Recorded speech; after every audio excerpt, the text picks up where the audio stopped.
Welcome, ladies and gentlemen, to today's broadcast of the USPBL. Game 35 here between the Unicorns and the Beavers. Managers Greg Grull and Chris Newell at home plate right now, currently switching lineups and getting ready for today's ball game at Jimmy John's Field. Sunday matinee of this beautiful weekend here in Utica, Michigan. Rich Borland alongside my partner, Mr. Dave Siseski, on today's call. Let's talk a little bit about this pitching matchup today. If you haven't heard by now, the talk of the town of this league, Donnie Murray, a week from today, last Sunday, pitched a complete game no-hitter against these very own Beavers. He went 9 strong innings, gave up no hits, no runs, only 3 walks to 13 strikeouts. An absolutely dominant performance from the pitcher. Slider was working, absolutely diminishing the chances for the Beavers. He's going to go out there today and hopefully have the same type of approach. He's going to face a guy named Randy Wynn. Randy Wynn making his third start for the Birmingham Bloomfield Beavers, his 9th appearance. He's pitched 17 innings for the Beavers this year, given up 23 hits, so he's going to have to keep the baseball down and the hit total down if he's going to want to beat Murray today. He's given up 12 runs, 10 of them earned, 3 walks to 17 strikeouts, so a nice ratio there. But like we mentioned, 23 hits in just 17 innings pitched. He's going to have to work on that. Randy Wynn is a Missouri Baptist native. Only pitched 6 outings for them out of St. Louis, Missouri in his senior season. So not much previous work here for the starter for the Beavers, but he's going to have to go out there and prove himself today. As mentioned, it's only his 3rd start. Dave, do you have anything you want to say on anything going on with the Beavers? Yeah, I mean, you look at Donnie Murray a week to the day, as we mentioned. He had the no-hitter. A great performance from him, 13 strikeouts. But that was a week from today. Now, if you look at his previous start, which was July 4th, versus the same team, the Beavers, he lost that game. He only went 4 innings, gave up 4 runs, 7 hits, had 5 strikeouts. He's going to get his strikeouts, but you got to be patient. Obviously, they had a different approach that day. It also hurt because last week's game, Nick Wilson went out after just 1 at-bat with an apparent injury. We're not too sure how severe that is or if it's just precautionary right now, but nevertheless, you're playing without Nick Wilson. They've had a couple games. They went 2-1 in those 3 games so far. Yesterday, taking the loss against the Diamond Hoppers. You got to be patient.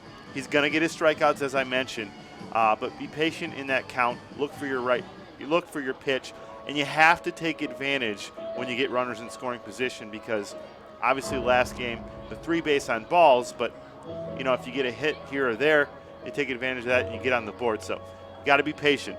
Now on the other side of the diamond, Randy Wynn. Randy Wynn comes on the season 1-1, 5.29 ERA.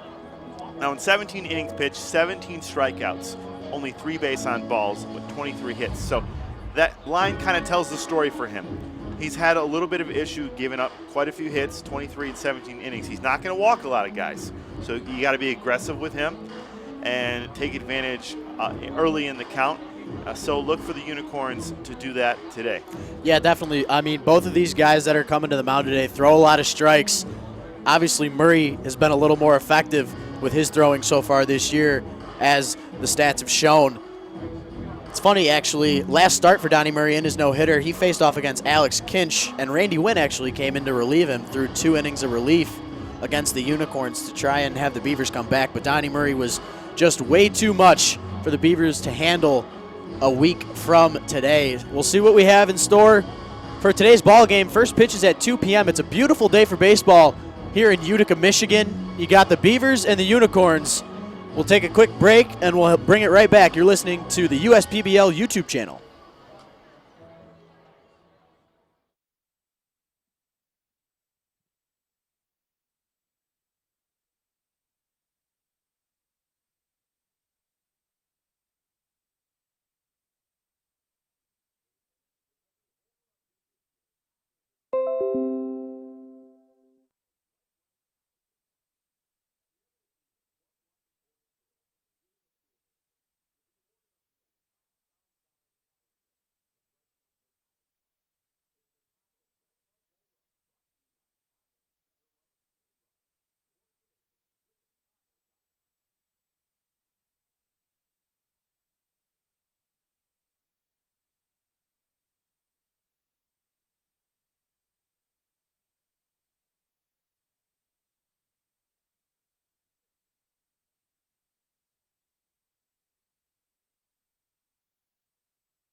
Welcome back, ladies and gentlemen.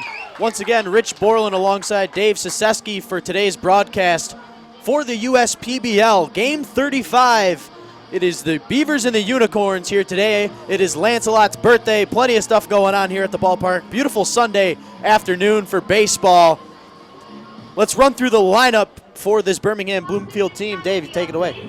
Batting leadoff is Dave Pepe, and in center field, Dan Kennan is playing third base in the 2-hole. Alex Bell is DHing today. Kevin Worth in the cleanup spot and at first base. Miles Williams is in the 5th spot, and in right field, DJ G is playing left field in the 6th spot. DJ Martinez will bat 7th and play shortstop. Austin Leyritz is at 2nd today and in the 8th spot. And Ray Ortega will round out the order and catch. Rich Borland with your starting defense for the Unicorns. For the Unicorns, in left field, the man who stays there, number 3, Austin Crutcher. Playing center field, number 11, Brandon Rod. In his everyday spot in right field, number 4, Chris Cruz. Infield, left to right, as it looks, number 10, Tyler McVicker playing third base. The everyday shortstop, number 8, Ian Yetzko at the 6. Number 6, Luciano Villanueva in today playing second base. He can play a couple of different options. He's also an outfielder, has played there a couple of times. Zach Blonder over at first base, and the battery, the man of the hour, Mr. Donnie Murray, on the mound today, and he'll be throwing the baseball to the catcher, Kyle Hamner, one of the newcomers, the new faces of this Unicorn team. After the tough start to the season for the Unicorn team, they've brought in a couple of these new faces. Hamner, one of them, as mentioned. They've started to bring things around, and things are looking good for this Unicorn team as they're starting to head down the middle of the stretch here for this USPBL inaugural season. Dave, got any thoughts before the game today? Well, we mentioned it last broadcast we did together. This is a league about opportunities, and when you get those opportunities, when you get those chances, you need to take advantage of it. Obviously, Evan Pachota was the ace of this staff, and you got to look to somebody else now once you lose that ace, and that's a big arm to lose, a horse. But I think Donnie Murray really took advantage of the opportunity being put into that starting rotation. And obviously we saw a phenomenal start from him last time out here.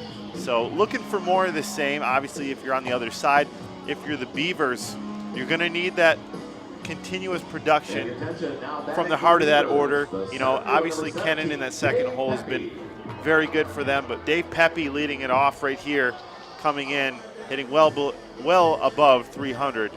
Most definitely. Definitely. Pepe leading things off today for the Beavers. The other night they faced the Unicorns and he went 2 for 4, came around to score and walked one time. So Pepe stepping into the batter's box from the left side, and we are ready for baseball. Mr. Donnie Murray on the mound. The windup and the first pitch, 2:02 p.m. It is 75 degrees. It is 80 degrees.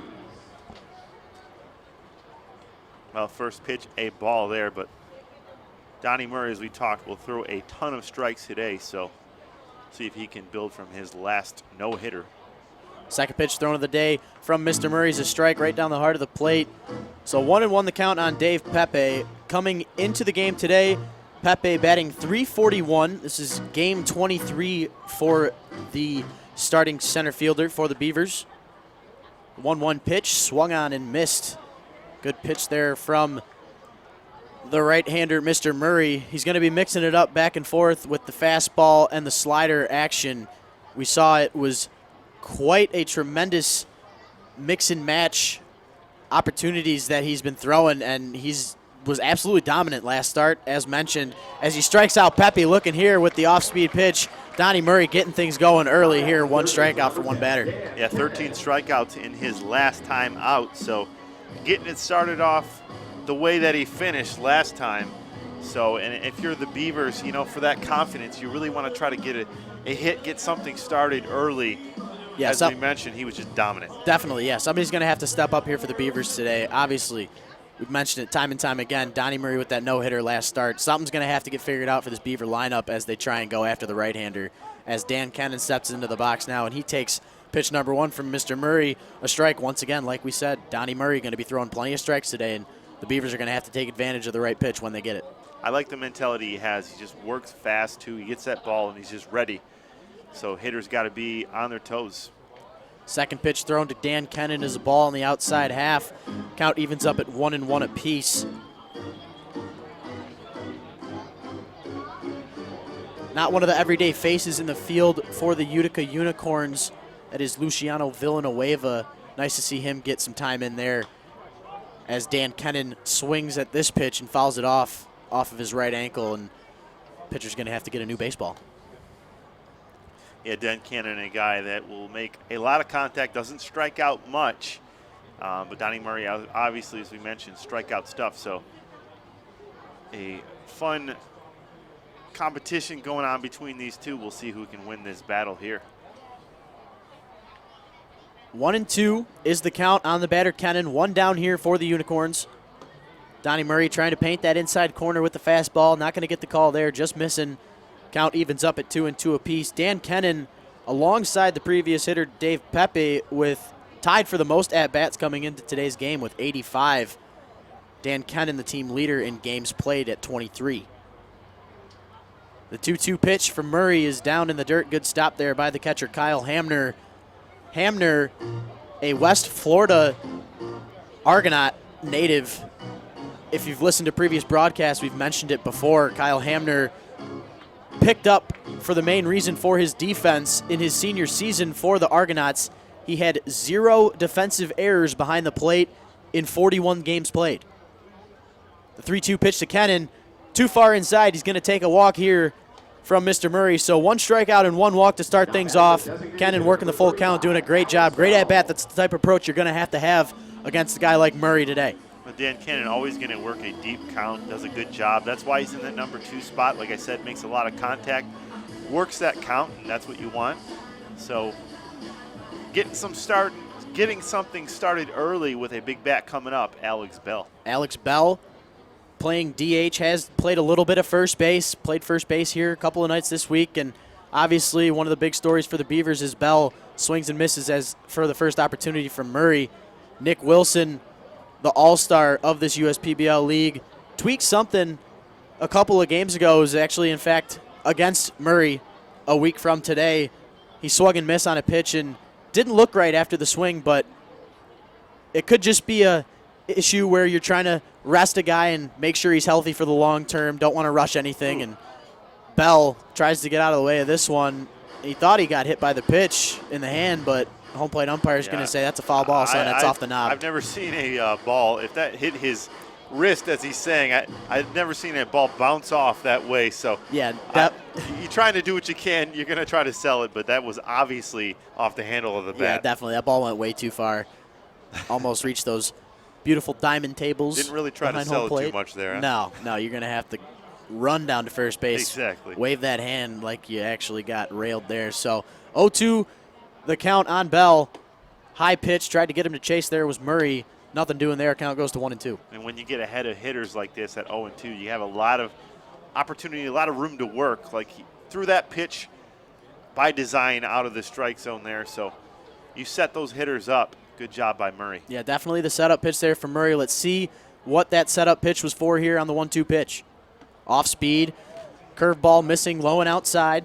So he got the batter 0-2 early, attacks him with the high fastball to try and get him to chase there, then goes down and away to try and get the right-hander to swing and miss there. Let's see if he comes back into the strike zone on this 2-2 pitch. Murray shaking his catcher Hamner off one time, then gets the nod. Murray sets, delivers. The 2-2 pitch, shot, taken the other way. Great piece of hitting there from Alex Bell, going the other way with 2 strikes.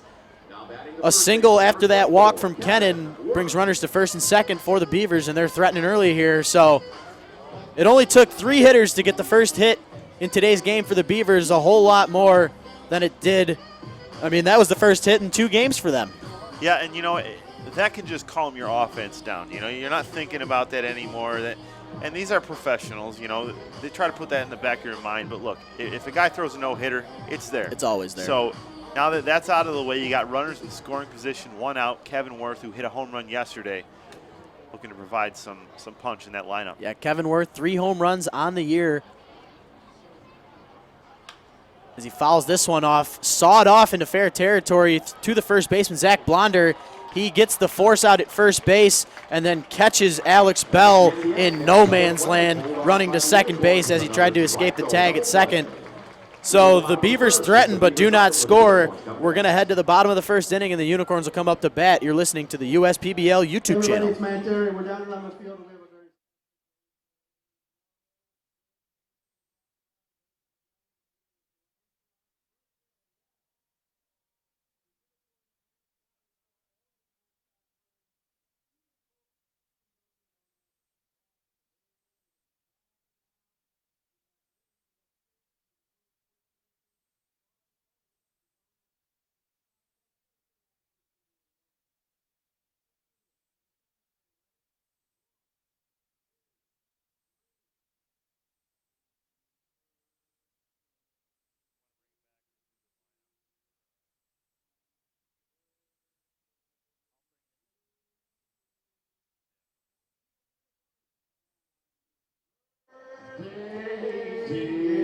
Welcome back, ladies and gentlemen.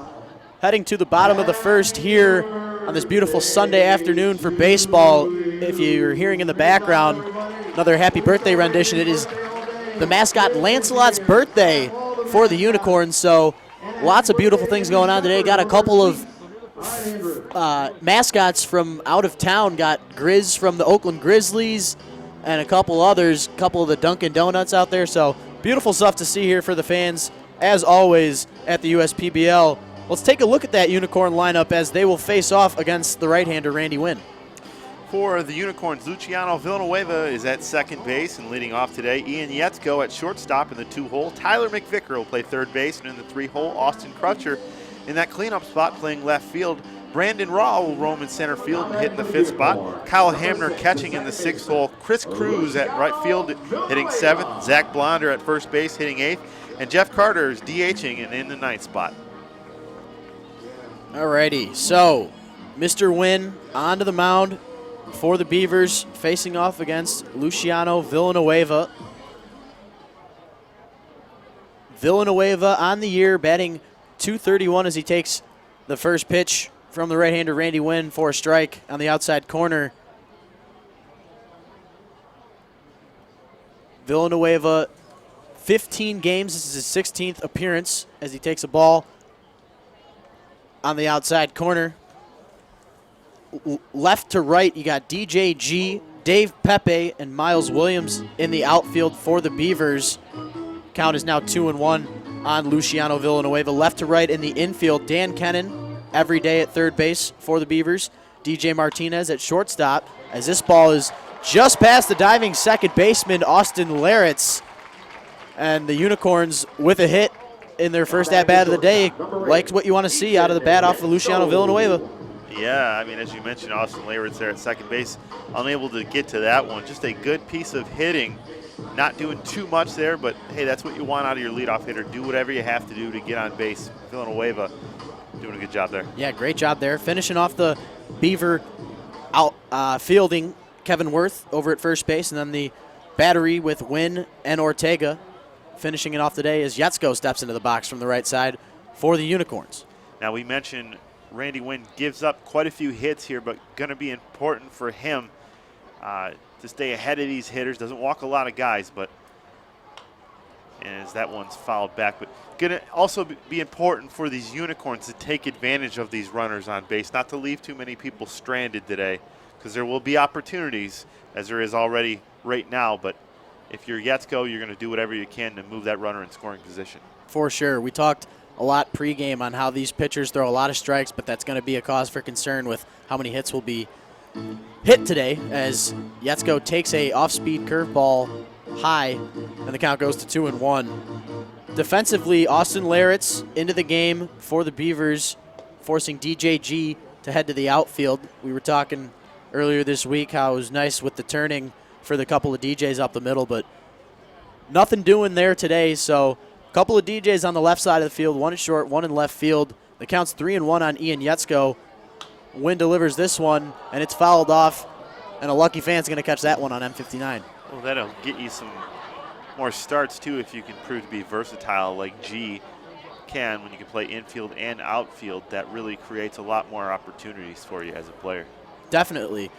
We actually found out earlier in this game, speaking of versatility, as Yetzko fouls another one off, we found out that the manager of the Unicorns, Greg Grawl, said that he was going to have Luciano Villanueva actually play all 9 positions in a game at some point this season.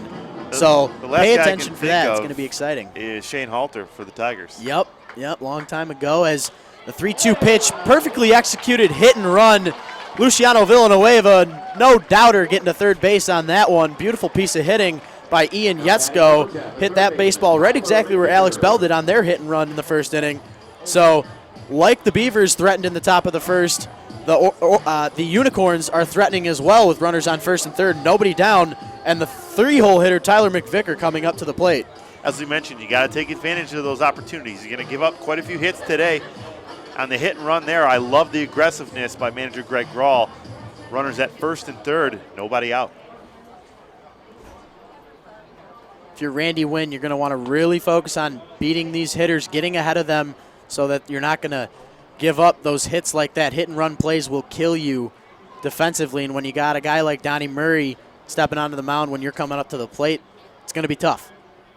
As this off-speed pitch thrown to McVicker is right down the heart of the plate, and he's quickly down 0-2. Well, just another Sunday afternoon here.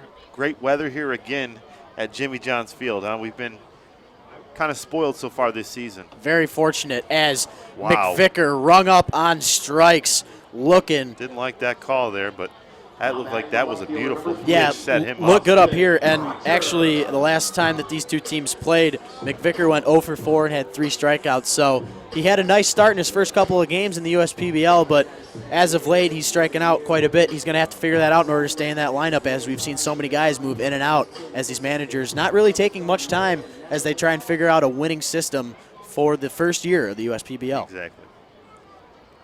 So the first pitch to the new batter, Austin Crutcher, through the hole past the diving Dan Kennan to bring in Villanueva, and we got the first run of the ball game today. Unicorns feeling it on Lancelot's birthday. They're winning 1-0 early.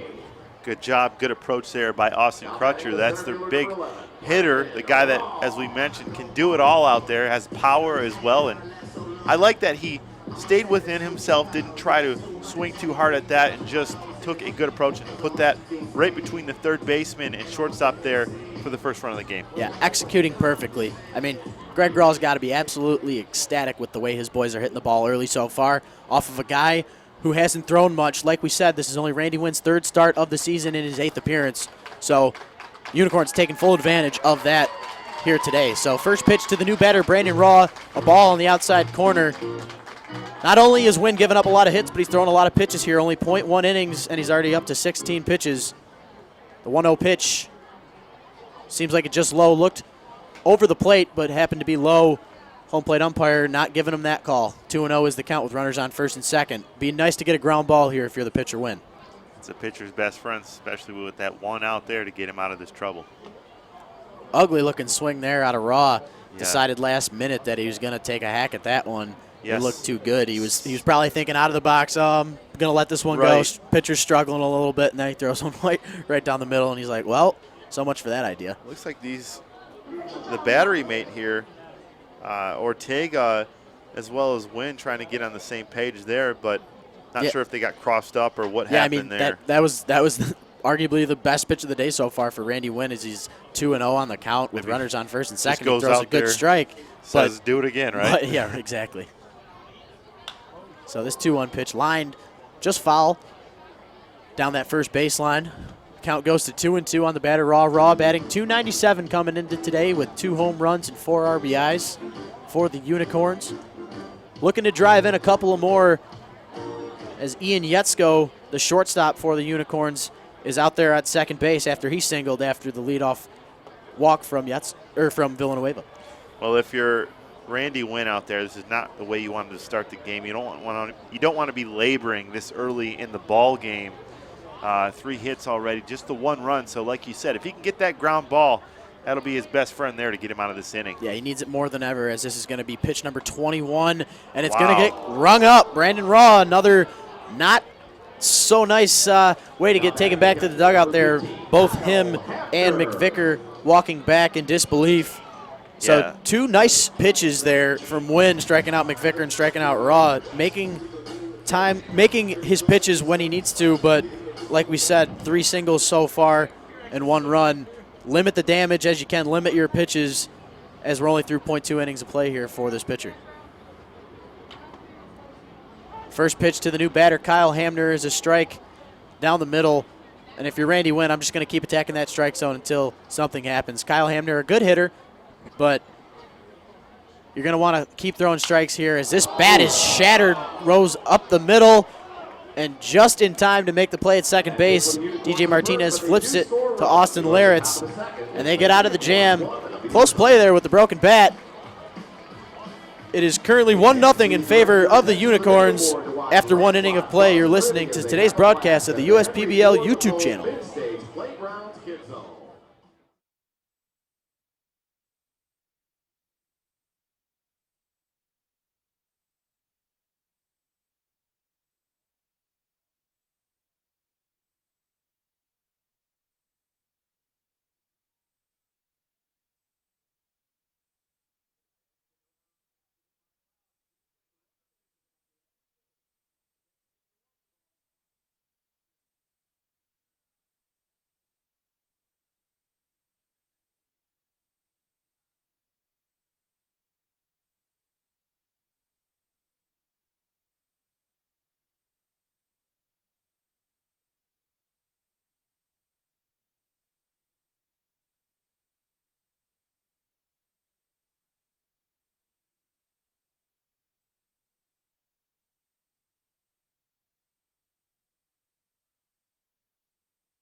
Welcome back, ladies and gentlemen, to today's broadcast. Beautiful Sunday afternoon here at Jimmy John's Field. Crowd is packed for Lancelot's birthday as the Unicorns are up 1-0 after 1 inning of play. Donnie Murray back out onto the mound for the Unicorns. In the first inning, he gave up just 1 hit, and that was 1 more hit than he had all of last game. Mentioned he had the no-hitter a week ago today. And the first guy he's going to face up in this second inning is Miles Williams, who's got a couple of home runs in his last couple of games, but also only batting like 2 for 10 around there range. He had a double yesterday, so Yep. and a walk, so wasn't able to keep that home run streak alive. But Right. He's been on a tear as of late, so especially needed with Nick Wilson out of this lineup. Yep. When one guy's out, next guy's going to have to come up and step up to the plate. So Miles Williams has been that guy, been that threat with the baseball bat as he's the first one to step into the batter's box in the second inning. He takes an off-speed pitch from Donnie Murray for a strike on the outside corner. Yeah, good job by Donnie Murray. I noticed the last couple of games Miles Williams has been taking some pitches. He's been really aggressive this season, so I like that approach, so that way you can work a deeper count. The more patient you are, the better pitches you'll see sometimes. Some people argue that you want to go out and get your best pitch, and when you get that pitch to go out and go after it, but Right. being patient allows you to really see what the pitcher has to deliver, and you can execute more. The 1-1 pitch to Williams, way inside, almost hit him in the leg there. He gets out of the way. Count goes to 2-1. Are you a baseball history fan? Oh, yeah, always. 1964 on this day, Cubs-Dodgers was the first paid TV contest. So if you paid for that, you got to watch your first game ever on TV. Wow, no way. Miles Williams flies this one into shallow right field. Underneath it to make the play is Chris Cruz. Quickly up 1 and 1 down. Good job to start this inning for Donnie Murray. Yeah, the Dodgers, in case you were curious, the Dodgers beat the Cubs 3-2. Don Drysdale had 10 strikeouts, so it's kind of a cool stat here, especially for people that are tuning in now with where technology's gone. Right, definitely. I mean, it gives people more jobs, and it also gets people more connected to things they love, like the beautiful sport of baseball here. Great things that the USPBL has done here at Jimmy John's Field in its inaugural season as DJG steps into the box with 1 out, nobody on here in this top half of the second inning. He takes the first pitch on the outside half for a strike. Yeah, a couple games ago, DJG just a home run shy of the cycle. Yep, 3 for 4 in their last game versus the Unicorns. Came around to score 1 time. Fouls this one off of the catcher, Kyle Hamner. And he's quickly down 0-2. 235 batting average coming into today's ball game. Still looking for his first home run. He's got 2 RBIs on 8 hits. Yeah, he's got a small sample size, though. Just was signed about a week or 2 ago, so he's just getting comfortable there for the Beavers. Yeah, his 11th game for this Beaver team. He's found a nice home in this lineup today, batting in the 6th spot, playing left field. Mentioned earlier that he can play a couple of different positions. He played second base in the past couple of games. Down 0-2 quickly with 1 out here. Donnie Murray tries to get the batter to chase on the outside corner, but nothing doing there as the count goes to 1-2. Donnie Murray, 117 pitches in his last no-hitter there, but that was 7 days rest, so he should be good for a full start today. Swing on and miss from DJG. 2 down quickly for the Beavers. They only got 1 hit so far through this game, through the first inning. That was back in Alex Bell's single to right field on the hit and run. It was a beautifully executed hit and run back in the first inning, but Kennan didn't end up coming around. Kevin Worth grounded out to first base, and Bell was caught in no man's land in between first and second. So great defensive work by the Unicorns last half inning, and Donnie Murray doing the job so far this half inning with a quick fly out and a strikeout. First pitch to the new batter, DJ Martinez, is swung on and missed. DJ Martinez on the year, batting .247, one of those everyday players. He's tied up there with Cannon and Pepe in games played. He's got 22. Another quick pitch to Martinez, swung on and missed. It's quickly 0-2. Donnie Murray starting to get comfortable in there. Murray kind of going right off where he let off the last game there. I mean, 2 strikeouts already today. Looks really good. Good stuff there. Going for the third one, and he gets it on 3 pitches to DJ Martinez. So Donnie Murray working his way back in there after a beautiful start last outing in the no-hitter. Looking good here so far. Through an inning and a half of play, the Unicorns are beating the Beavers 1-0. You're listening to today's broadcast to the USPBL YouTube channel. We're giving you free top picks.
Welcome back, ladies and gentlemen, for today's broadcast. Game 35 here between the Utica Unicorns and the Birmingham Bloomfield Beavers. Unicorns coming into today's game 7-13, Beavers 14-9. It's Lancelot's birthday for the Utica Unicorns. One of the beautiful promotions that this marketing team has in store for its fans in this inaugural season. It's been quite a showing day in and day out for this team. Everyone has to get recognized. It's not just a one-man show, not just the players here. Everybody's playing their part. So beautiful stuff here at Jimmy John's Field as Chris Cruz, the right fielder for the Unicorns, steps into the box to lead things off in the home half of the second. First pitch from Randy Wynn is a strike on the outside corner. It's exactly what you want to do, starting things off with a strike here against a 7-hitter, and he's going to face the 7, 8, 9 guys in this half inning. First pitch, swung on. Someone's got to find it. Oh, close play there. Austin Liritz ranging all the way to the shortstop area position in shallow center field. That sun is beaming right down on the field. DJ Martinez lost that one, but the second baseman is there to back him up. Close play there for the Beavers, but getting the job done any way they can. Yeah, good job by Austin Liritz battling that sun, but sticking with it the whole way. Got those shades on. Makes the play. first pitch to the new batter, Mr. Zach Blonder. Another strike, another first pitch strike. So you like to see that out of Randy Wynn after he gave up 1 run in the first inning. Back-to-back strikes there. Yeah. So we mentioned in the broadcast pregame that these guys do like to throw strikes. So a little shaky in the first inning for both of them, but they're starting to find their way. Yeah, there's a ball outside there, but Randy Wynn, I like the approach. It's kind of like Nick Jensen-Clegg. He gets that ball. He likes to work quick. Hard to get any words in between pitches, but good job by him to throw strikes here this inning. As you mentioned, another strike there, foul back, but had a little bit of trouble that first inning, and that's not his MO. You know, he does give up hits, as we mentioned, but he throws a lot of strikes, so see if he can rebound this inning. The 1-2 pitch, shot towards second base, off the chest of Laritz. This one's going to go down in the book as an error for the second baseman. So with 1 out, the Unicorns get a base runner on via the E4, and the number 9 hitter, the designated hitter, one of the new faces of the USPBL, number 2, Jeff Carter, the designated hitter, coming up to the plate. Yeah, Jeff Carter played second base last time out there, DHing today. But on that last play to Laritz, you know, hit very softly there, just a tricky bounce, so not much you can do there. Another first pitch strike from Randy Wynn. So he is submitting his form there, throwing his strikes. This time a ball in the dirt, trying to get the batter to chase. Count evens up at 1-1 apiece with 1 down and a runner on first.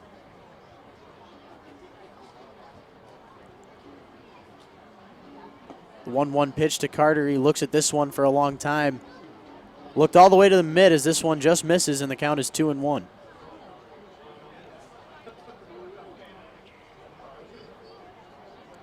Wynn comes, sets, and delivers.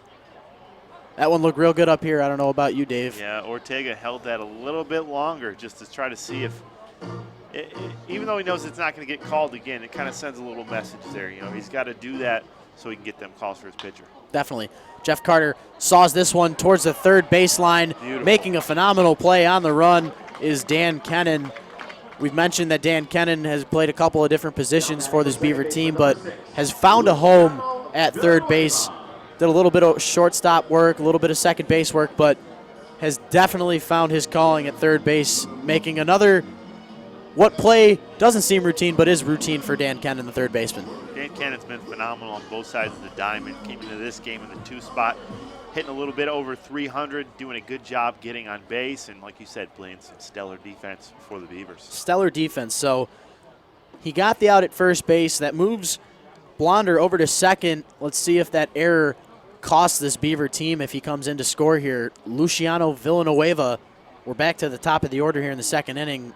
Villanueva led this ball game off with a single and came around for today's only run as he takes a strike on the outside corner. Nice frame job there by Ortega, and this count evens up at 1-1 apiece. Yeah, you have to think a single from Villanueva again will score Blonder at second. Not great speed, but decent speed down there. Off-speed pitch thrown to Villanueva. He tries to fight this one off, but he's going to pop it up towards the right side of the infield. Kevin Worth playing first base today. He makes that one look easy. The Unicorns threaten but do not score. They're still up 1-0. We're through 2 innings of play here on Lancelot's birthday. We'll take a quick break. You're listening to the USPBL YouTube channel.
Welcome back, ladies and gentlemen.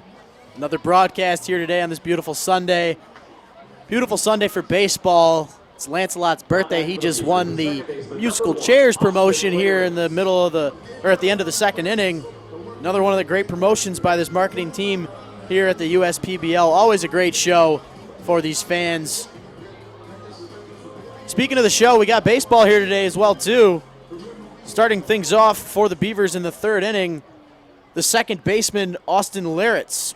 We know that Austin Laritz's father, Jim, was a New York Yankee. He shoots this one to the right side of the infield, making the easy play. Luciano Villanueva over there at second base. Quickly one pitch, one up, one down.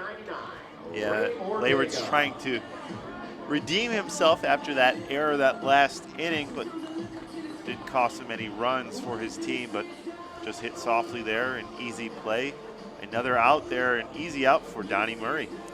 Donnie Murray's looked really good today. Yeah, yep. Nothing short of his last outing other than that one hit for the Beavers. But yes, dominant that he is. It's hard to say, but no matter what he does today, it will be secondary to what he did last Sunday. Yeah, he's looking really good so far. Obviously only the one hit through the 2 1/3 innings here. Looking very sharp, throwing him tons of strikes, getting these hitters to bite on pitches as well. And he's quickly got Ortega down 0-2 here. Just another showing of what this right-hander can do as Ortega batting in the 9-hole today. Ortega 264 on the year coming into today's game. This is his 19th start.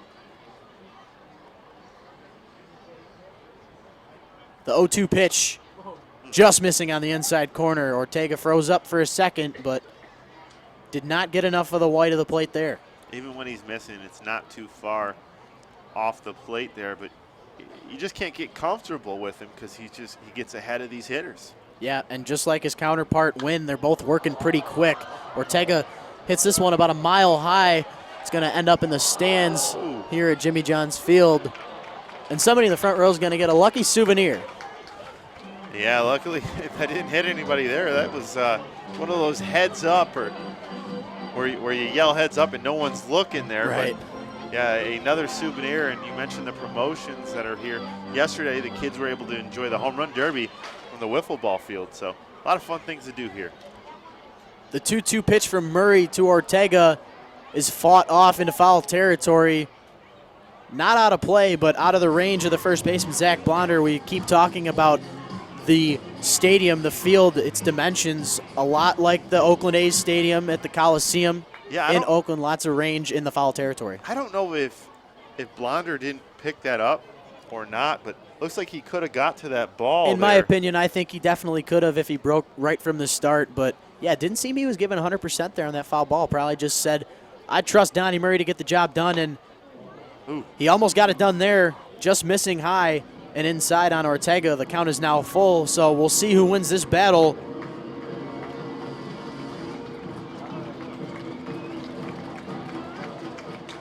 And starting to make some noise here, rooting for that strikeout. Not going to get the strikeout, but Ortega popping this one up towards Blonder once again. This time it's in fair territory. Blonder only having to make a few steps there, makes that one look easy. And we got 2 down. Well, Blonder gets a second opportunity, as we both kind of agreed.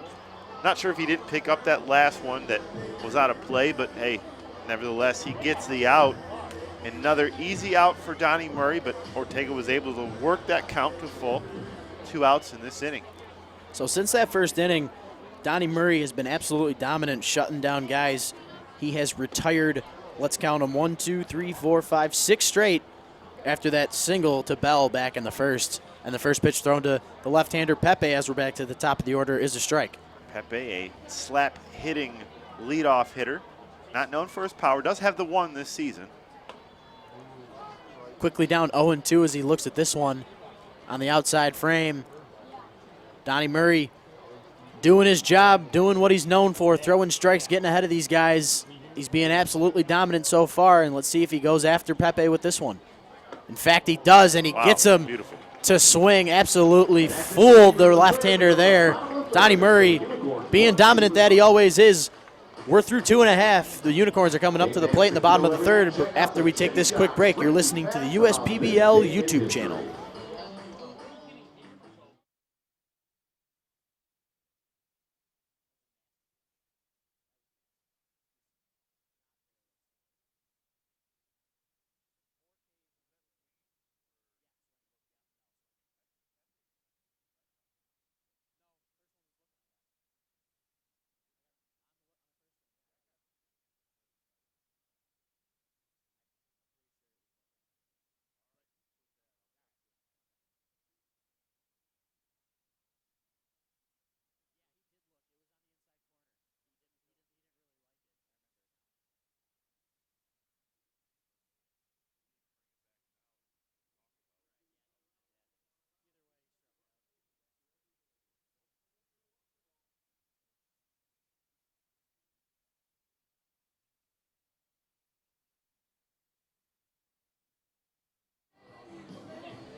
Welcome back, ladies and gentlemen, for today's broadcast.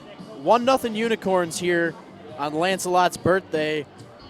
We're in the bottom of the third inning as these Unicorns are coming to the plate. It's going to be Yetsko, McVicker, and Crutcher, three of the marquee hitters for this Unicorn team throughout the season so far. So going back from last game, so in the last 12 innings, Murray struck out 17 Beaver hitters. He's just been dominant and only giving up one hit. Only one hit. That's absolutely tremendous job. I mean, no better word for it than efficiency. You got to be absolutely ecstatic if you're the manager of this Unicorn team, if you're Greg Grawl. As the first batter of the bottom of the third inning, Ian Yetsko fouls his first pitch off into the netting towards the Beaver dugout. He's down 0-1 quickly. Yetsko hit a single back in the first inning as he's quickly down 0-2 here. Nice off-speed curveball there thrown from Randy Wynn on the outside half. Yeah, Randy Wynn's rebounded from that first inning performance that he had where he kind of labored there. The 0-2 pitch thrown probably not where it should have been. It was driven to center field. Dave Pepe ranged to his right to make the play.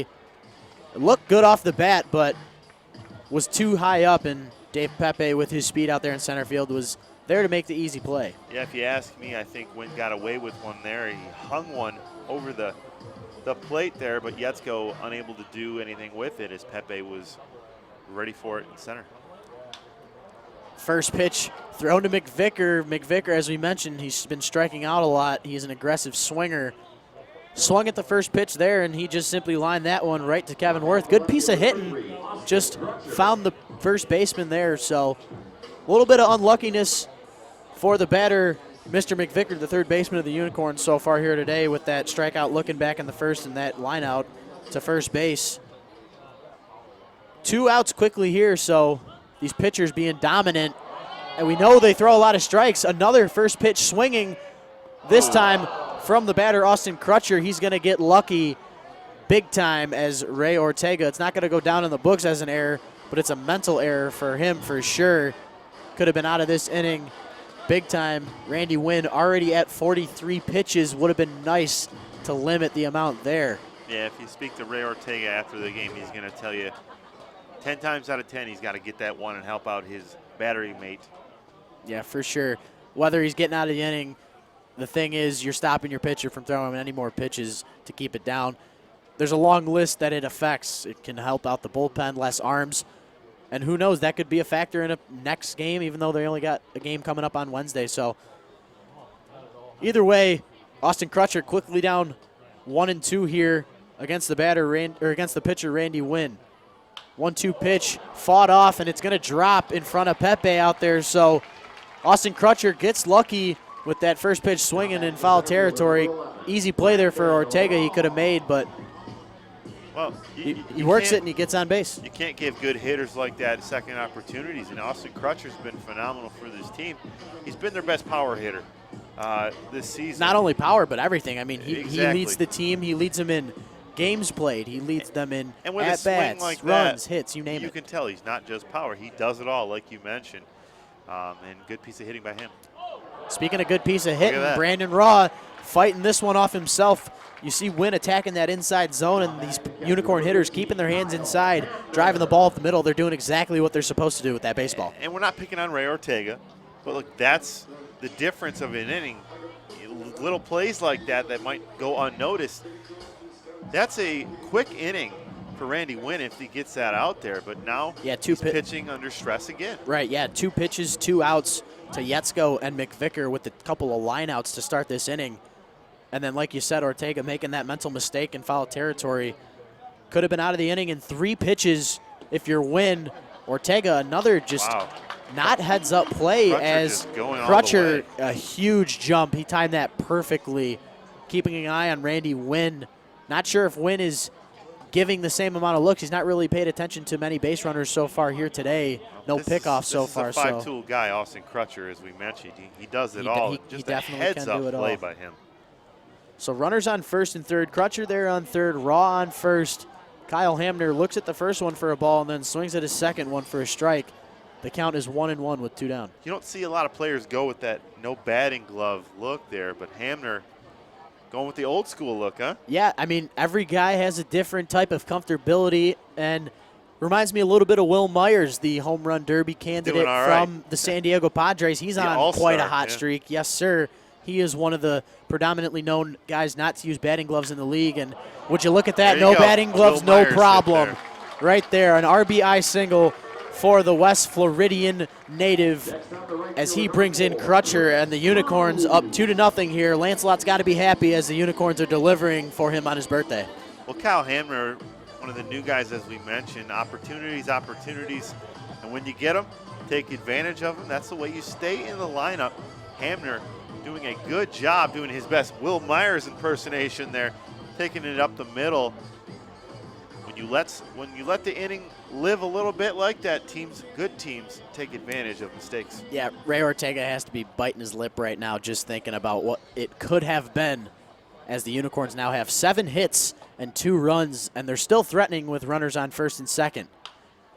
The batter, Chris Cruz, swings at his first opportunity. It looked like it was going to go in foul territory, but the wind brings it back in, and making another stellar play at third base, as he has time and time again in foul territory this time. Dan Kennan makes the diving catch to get out of that inning. Randy Wynn, no one happier than him after that play.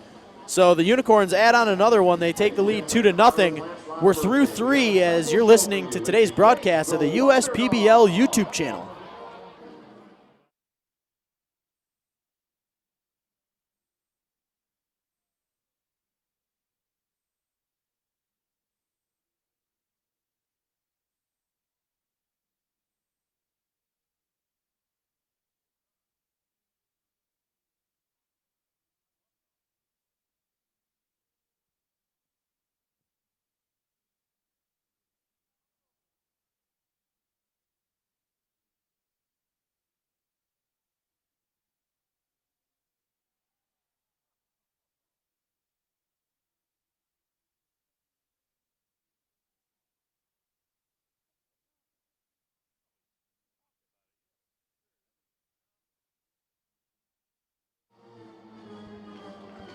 Welcome back, ladies and gentlemen, for today's broadcast, Beavers and Unicorns.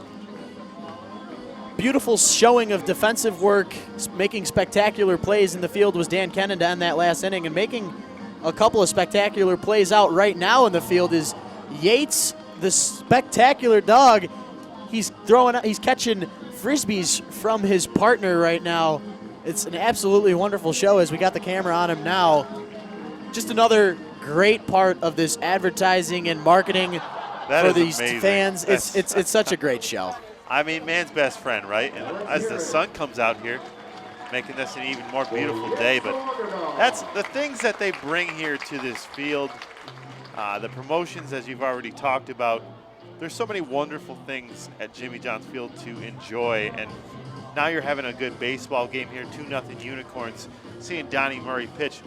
Donnie Murray, this might be a star in the making that we're seeing before our eyes. Yeah, we've seen a couple of guys, 4 in fact so far, leaving our league to bigger and better things.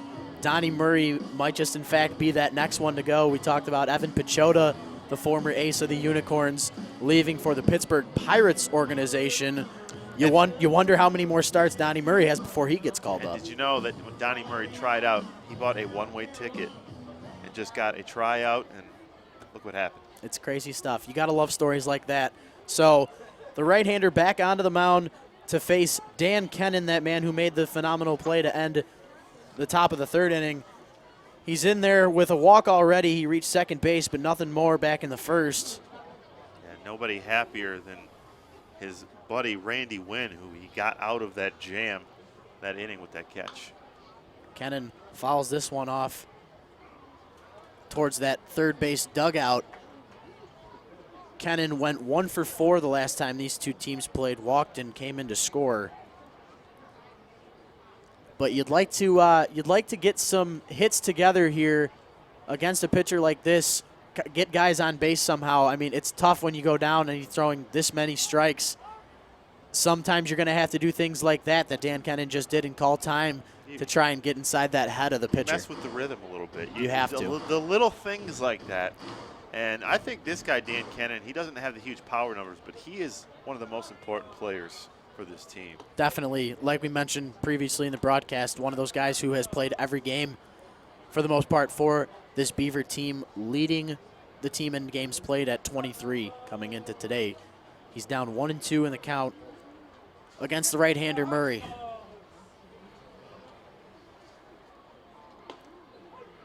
He's going to get rung up on the outside corner, not liking the call there.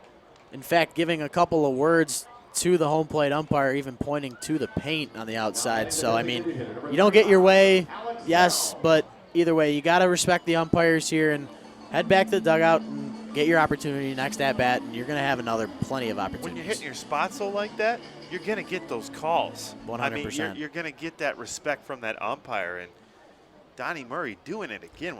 That's his 4th strikeout already today. He is lethal coming out of that right hand. So and another strike to Bell. That is, as I mentioned, 4 today, 13 the other day. So 17 strikeouts in 12 innings. That's amazing numbers right there, and just 1 hit. A 1 pitch to Bell, high and out, evens up the count at 1-1 apiece. Bell singled back in the first inning, the only hit so far for the Beavers today. So if Donnie Murray can knock down Bell here, he has gone through this through this lineup completely once without a hit. So Bell fouls this one off down the line, down in left field towards that Unicorn bullpen. Might be the most action they get all day. Yeah, I mean, Bell has that only hit today, but, you know, this offense would really love a deep fly here right now. Maybe charge this offense and get things going. The 1-2 pitch from Murray gets Bell to swing and miss, chasing high and outside. Not sure where Hamner was going there. I think he thought there was 3 outs. Yep, and he's chuckling right now with the home plate umpire, so he definitely got caught there. Good try there, Mr. Hamner. Yeah, you won't see a catcher run that fast the rest of the day, but that's a funny play there, and it happens to the best of us, you know. Definitely. It's happened to me before. I'm sure it's happened to you before. Oh, yeah. Happens to everybody, but either way, 2 down here, 2 quick strikeouts for Donnie Murray in this inning. 5 so far throughout the day. Kevin Worth into the box now. He grounded out to first base back in the first. Homered yesterday against the Diamond Hoppers. Donnie Murray continues to pound the strike zone. Another strike there, that an off-speed variety. Just what do you do? I mean, what approach do you do for a guy like this who just continues to throw strikes? I mean, you got to be aggressive, but when he's mixing it up with like that, I mean, you saw how slow that one came in. Mixing it up off speed. He's thrown 34 pitches for strikes to only 15 balls. Doing everything you can ask for this Unicorn team. Yeah, I think they found their new ace. Definitely. So Kennan struck out looking. Bell struck out swinging. Worth following this one off, staying alive here. But Donnie Murray, absolute domination so far through this game. If you're Kevin Worth, you're just fighting for your life out there. Yeah, I mean, what is that, 3 consecutive strikeouts for Donnie Murray? Yep, ended the last inning Looking striking for out his 4th Pepe. here. Yep. 0-2.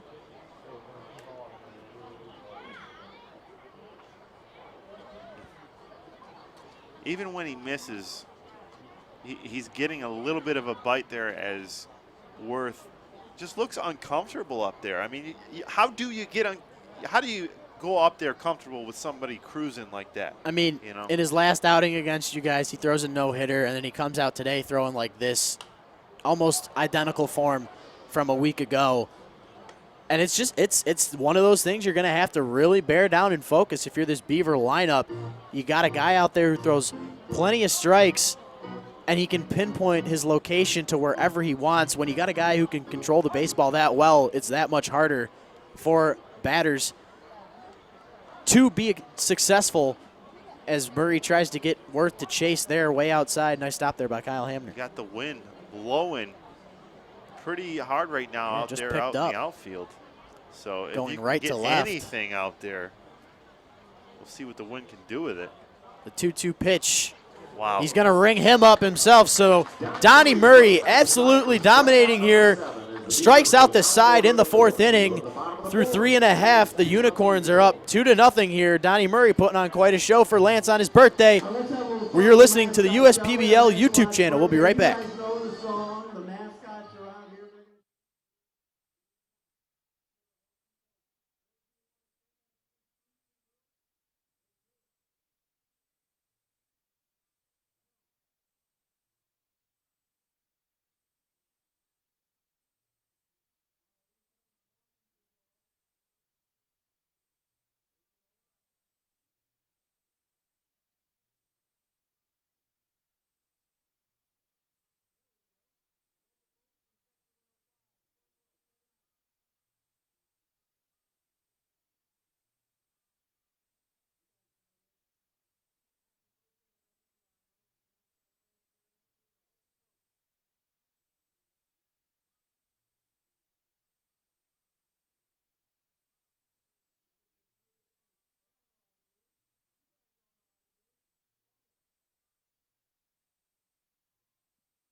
Welcome back, ladies and gentlemen, to today's broadcast. Game 35 of the inaugural USPBL season here at Jimmy John's Field. Unicorns and Beavers today. It is the bottom of the 4th inning. Unicorns already up 2-0 behind a stellar performance of their pitcher, Donnie Murray. First batter for the bottom of the 4th inning for the Unicorns is Zach Blonder. He'll face the pitcher, Randy Wynn, who's back out there for his 4th inning of work. So quickly, Blonder looks at a pitch for a strike and then fouls another one off, just like his counterpart, Mr. Murray. Mr. Wynn throwing plenty of strikes here, just not getting the results that Donnie Murray is. Yeah, the problem with, I mean, he's hitting his spots, no base on balls on the day, but 7 hits. We mentioned that's been a struggle for him. They've been hittable pitches, so they've been able to take advantages. Blonder takes a ball outside there of those pitches. And I mean, the mixes of location and speed velocity, as Blonder takes one up high there, that Donnie Murray's been able to do has just been second to none.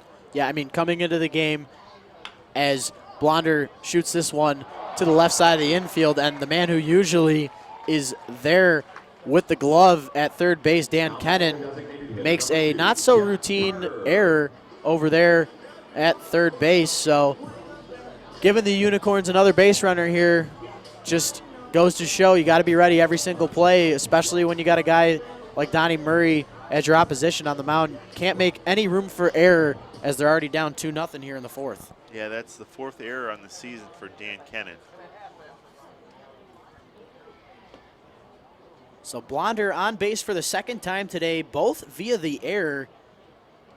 Error from the second baseman, Austin Laritz, back in the 2nd, and then reaching via the error from Mr. Kennan here in the 4th. Jeff Carter looks at the first pitch for a ball, looks at another one for a strike, Count evens up at 1-1 apiece. Dan Kennan now on the grass, expecting the bunt from Mr. Carter. Carter instead hacking away at that one, fouls that one off home plate into foul territory. Yeah, Carter looking for that elusive first USPBL hit. As we mentioned, after you get that first hit, you kind of get rid of some of those nerves, and you know it's kind of a uphill battle until then, though. Yeah, definitely. Only Carter's second game, Ooh. and he's going to get rung up here. Beautiful pitch for the first time today for him. He goes down looking. He's 0 for 2 on the day with a grounder to third and a strikeout there. Yeah, that's Randy Wynn's third strikeout of the day, as we mentioned. 7 hits so far, 2 runs, 2 earned, and just 3 1/3. So another factor is that pitch count. Got to watch that closely as this game goes on. Right now he is at 62 pitches. Yep, 62 pitches through 3 1/3. Not where you want to be as for as many strikes as he does throw, as Luciano Villanueva, the new batter, fouls this one off into the screen. Yeah, it's nice that he's throwing strikes, but as we've mentioned, behind the errors or just timely hitting from the Unicorns as well. Not so timely hitting here. A slow roller to the second baseman, Austin Lieritz. Slow enough to not get too much speed there for the runner, Zach Blonder, getting over to second base with ease. So Villanueva out via the ground out to second, bringing up Ian Yetzko, the shortstop for this Beaver team. Ian Yetzko, a fellow OU alum with me. Yetzko played some outfield, but he's playing some shortstop here today, so we'll see if he can take advantage with a 2-out knock. Beautiful pitch from Randy Wynn, the first pitch thrown to Yetzko. An off-speed curveball. Exactly how you want to throw that ball. Start outside of the zone and bring it in over the heart of the plate, fooling the hitter there, Mr. Yetzko, as he is 1 for 2 on the day as he takes another pitch. Yeah, the thing is as we mentioned before, is Randy Wynn's hitting his spots. It's just these hitters are taking advantage and they're aggressively hitting out there with 7 hits on the ball game. As that's an aggressive swing there from Yetzko, but he's just a little bit late here. These 2-out hits, these opportunities, these are big. You want to build on that lead because, as we mentioned, Donnie Murray cruising, but you know, 2 runs in a baseball game with a park at 315 and left field 320 to right. No lead is too big. None whatsoever. Yetzko down 1-2 here to win, and he's going to go down looking there to end this half inning. So a couple of strikeouts for Randy Wynn. He's looking good. Not as good as Donnie Murray is, but still quite a bit of action here on the mound today. Beautiful job there for Wynn to strike out his second batter of the inning. We'll take a quick break. We're through 4 at the USPBL Game 35. You're listening to the USPBL YouTube channel. The ultimate.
Welcome back, ladies and gentlemen. Game 35 here.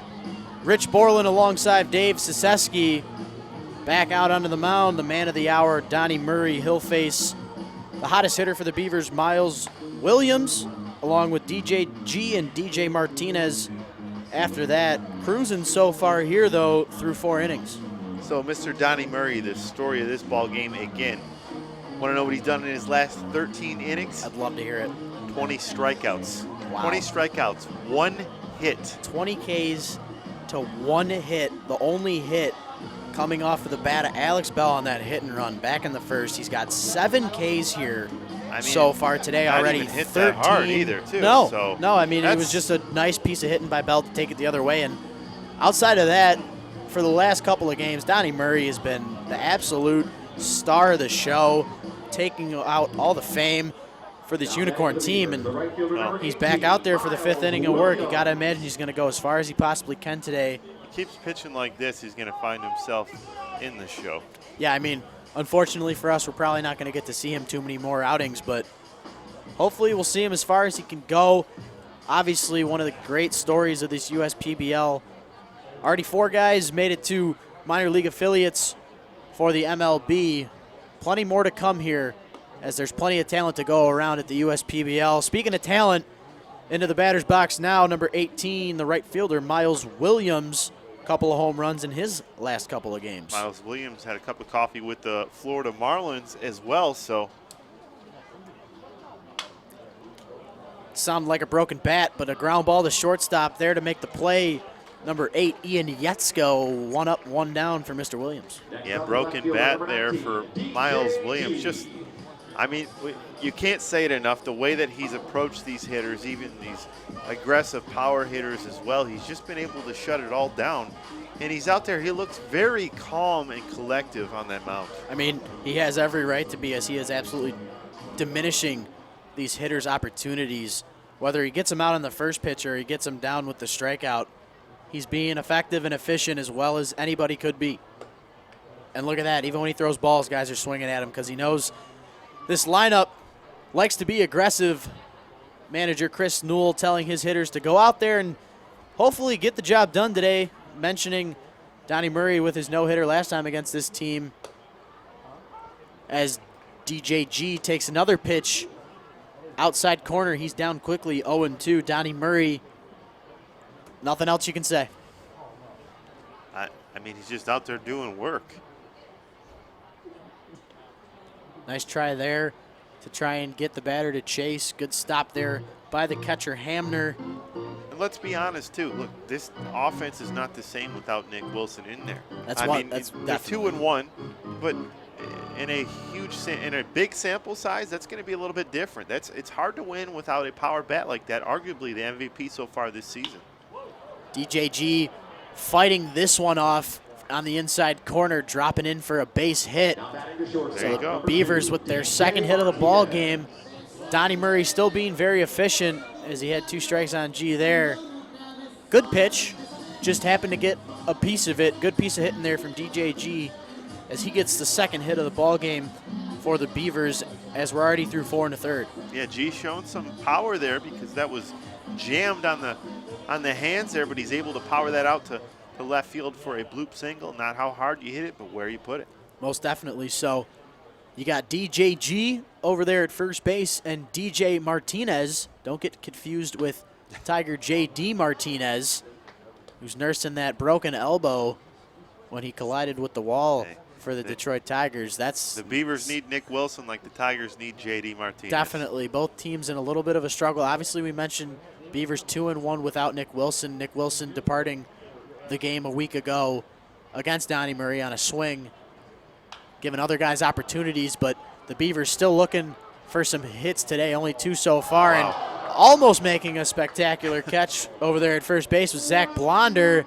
Blonder with the blunder in foul territory. Yeah, could have been another easy out there. I think he. That's one you got to get to, and that's the 2nd ball so far, and he's kind of had a little bit of a struggle there, but turned himself all around there. Yeah, it's one of those plays where he was drifting. He was taking the route nonchalantly. It's one of those plays where you got to sprint with your head down to where you think that ball's going to land and then look up and try and find it and give yourself some time. Not the way you're supposed to field that one if you're Blonder. But Donnie Murray doing what he's supposed to be doing as he gets another strikeout. Strikeout number 8 on the day. This time gets DJ Martinez swinging, and that's DJ Martinez's 2nd swinging strikeout on the day. So 2 outs, runner on first base. Austin Larrett's coming up to the plate. We mentioned earlier in the broadcast his father Jim, a 2-time World Series champion with the New York Yankees back in '96 and '99. Larrett's 0 for 1 on the day, grounded out to second base back in the third as he takes the first pitch for a strike from Mr. Murray. Well, for the Tigers fans out there, tied 2-2 in the 8th inning, so able to battle back against Giordano Ventura. Good start again for Michael Fulmer. Fulmer, one of the bright spots of the Tigers team this year, as Murray is the bright spot of this Unicorn team so far. Beautiful pitch. Another great job there by Murray to throw another strike. Absolute domination from the right-hander. It's fun to see. You know, it is. I mean, it's a piece of art here, what he's doing with these corners, just painting them and just hitting all his pitches. Yeah, 65 pitches so far. Pitch number 66. Another opportunity for Blonder to make this one in foul territory. The better route there. He must have listened to me after he made that mistake. We're halfway through this ball game. Austin Lieritz pops out to first base. So after 4 innings of play, Beavers down still as they're looking for some more hits off of the man of the hour, Donnie Murray. We'll take a quick break. You're listening to the USPBL YouTube channel.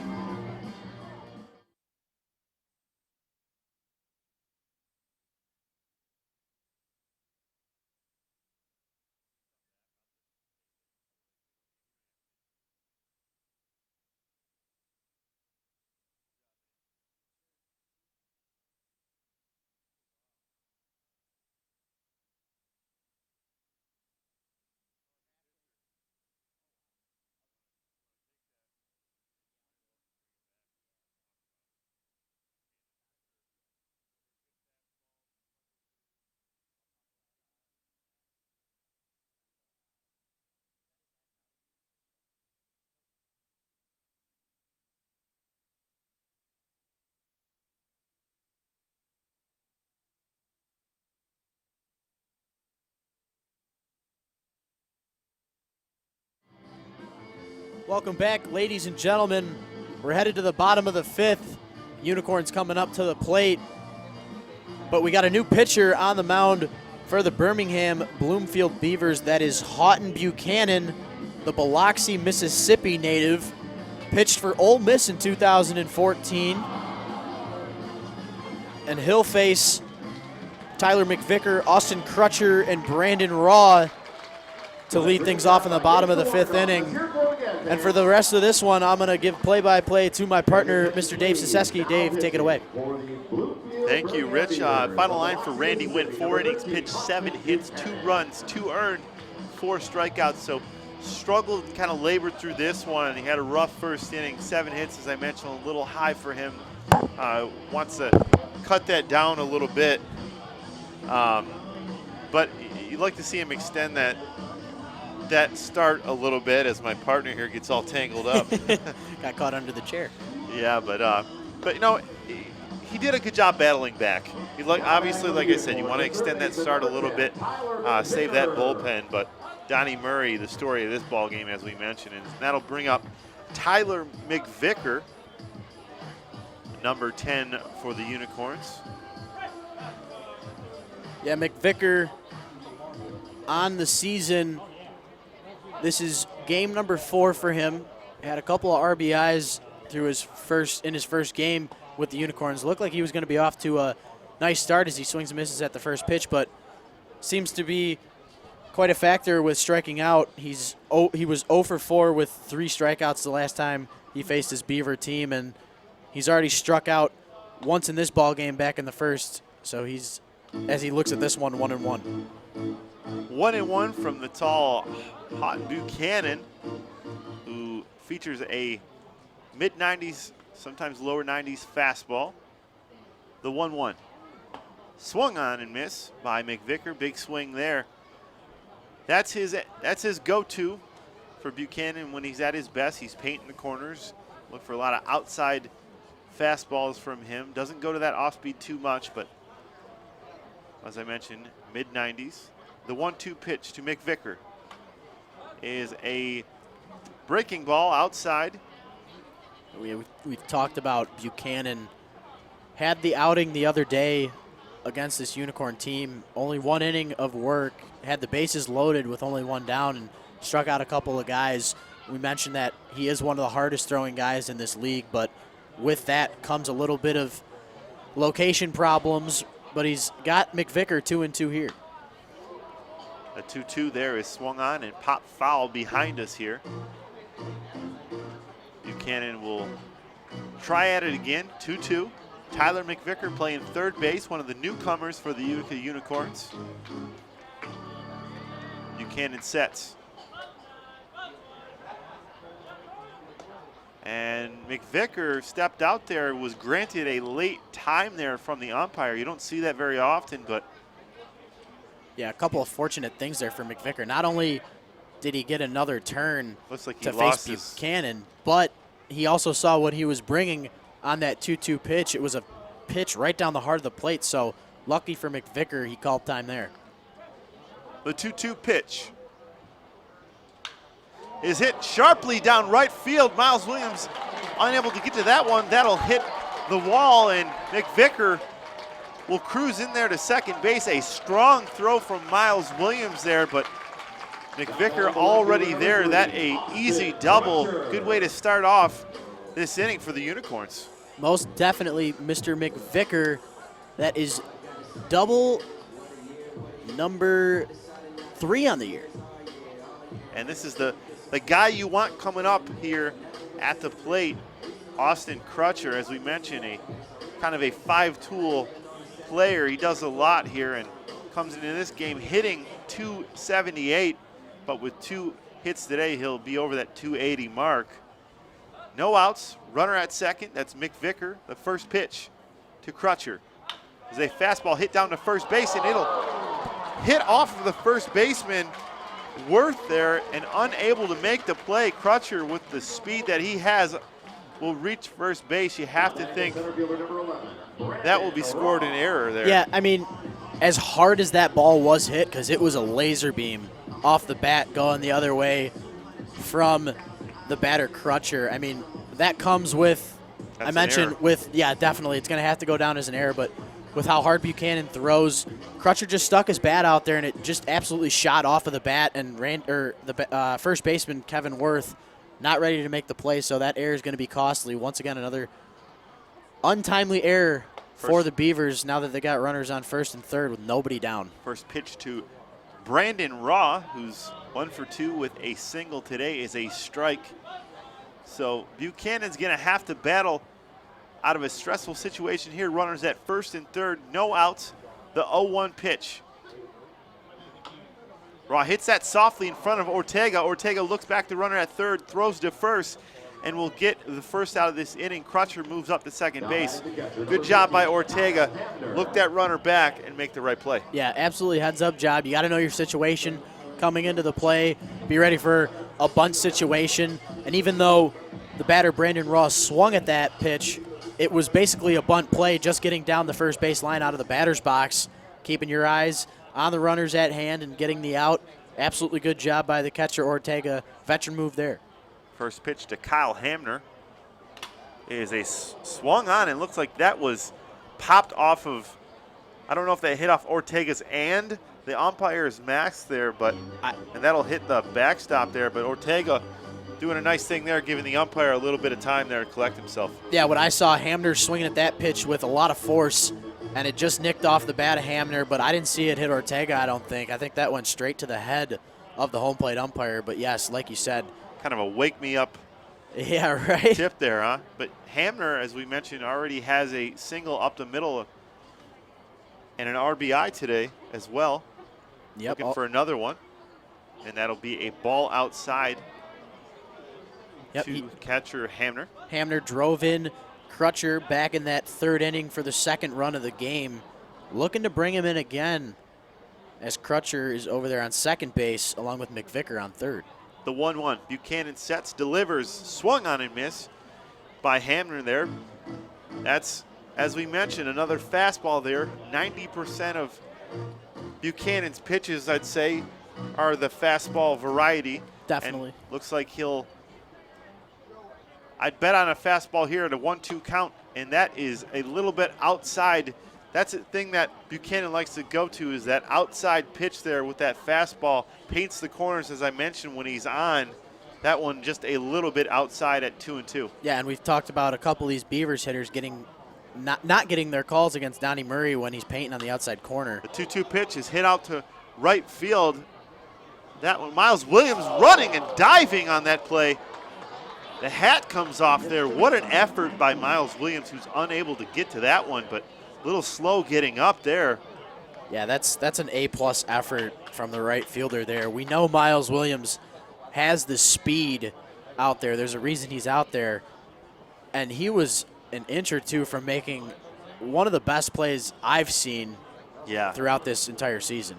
Umpire walking away a little bit there, giving a little bit more time to Miles Williams. Showing some respect over there as Miles gave up his body on that one, and Hamner will step right back in there. Buchanan sets the 2-2.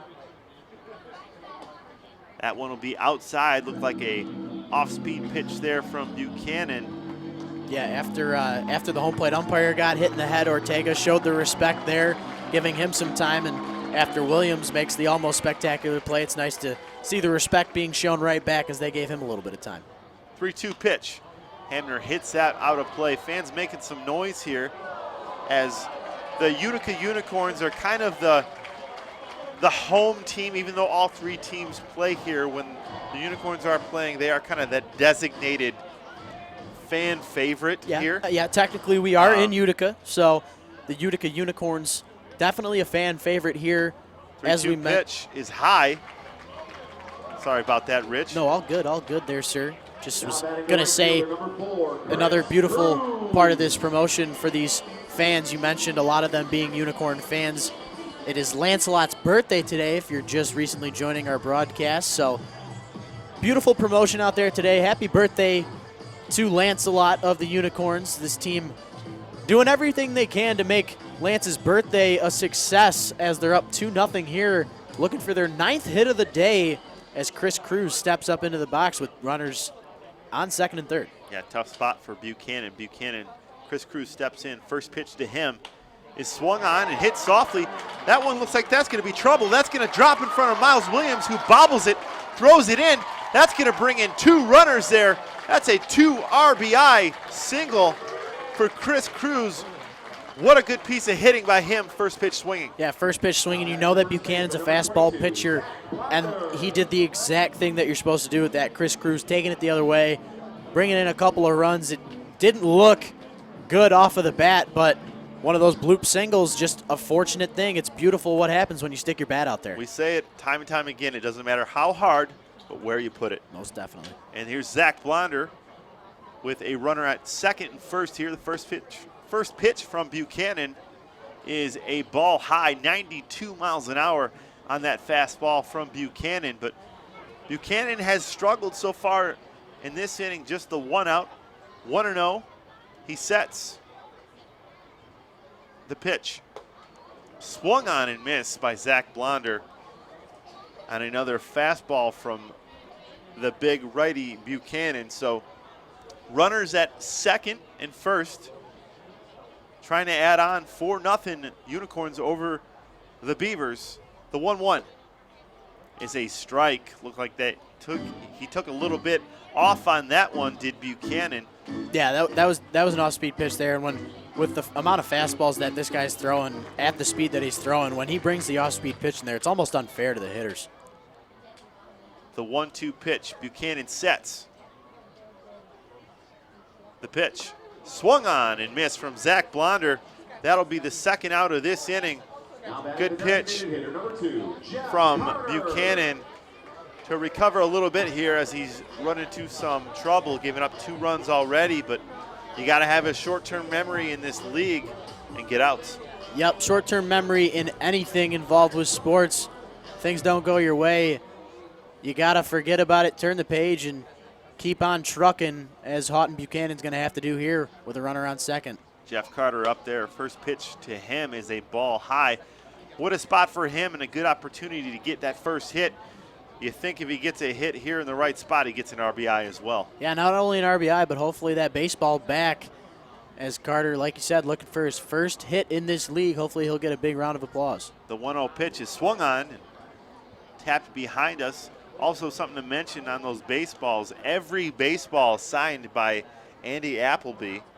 And as we know, Andy Appleby has put together a beautiful stadium here, Jimmy John's Field here, and we're seeing the fruits of it with these teams playing today. Just great baseball all season long. The one pitch to Carter is a ball low.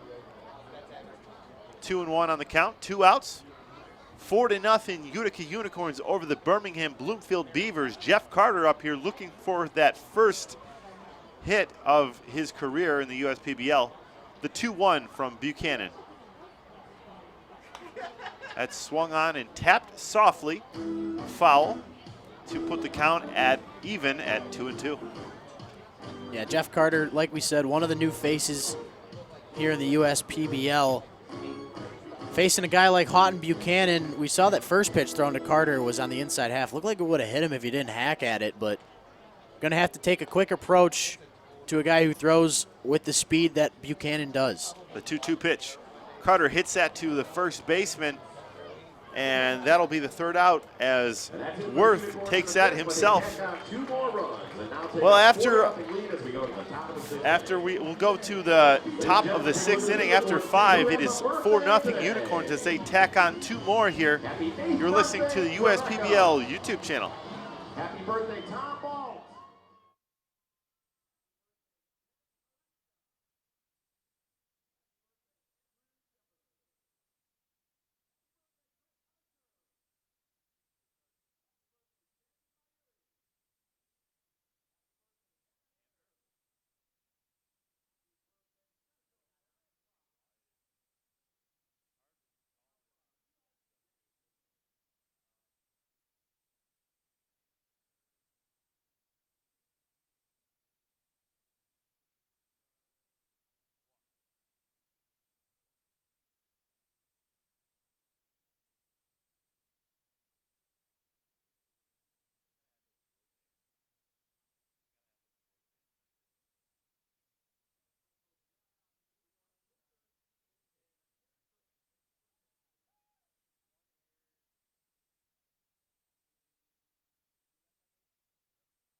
And we're back for the top of the 6th inning here at Jimmy John's Field.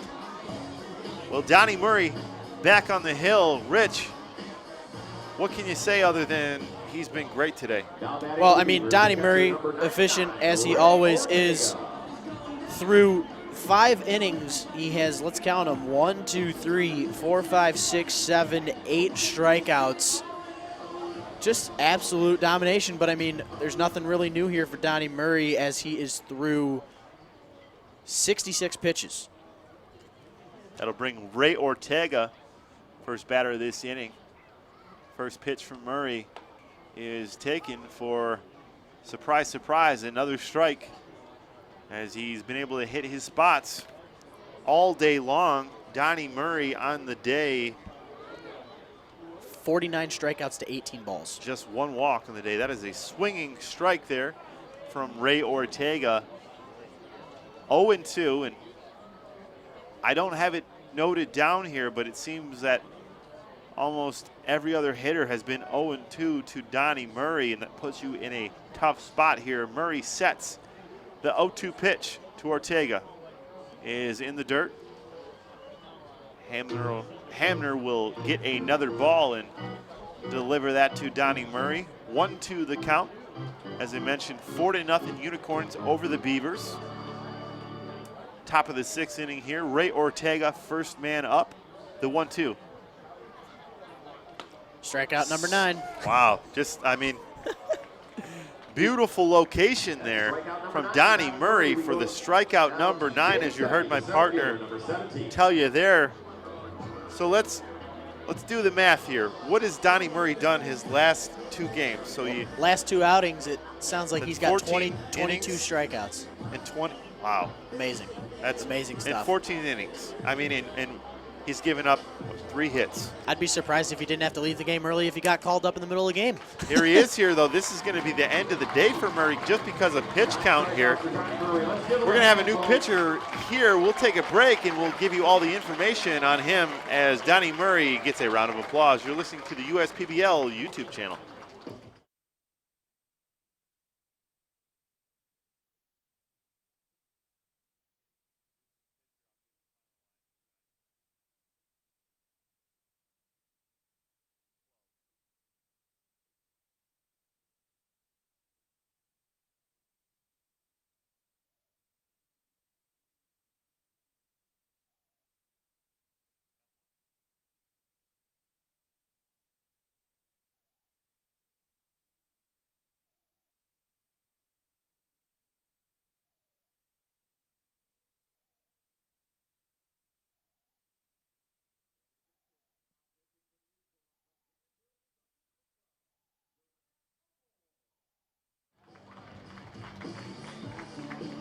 Welcome back, ladies and gentlemen. Donnie Murray's day is done, but now into pitch for the Utica Unicorns. That is number 12, Duran Elmore. Elmore making his 9th appearance in relief for the Utica Unicorns.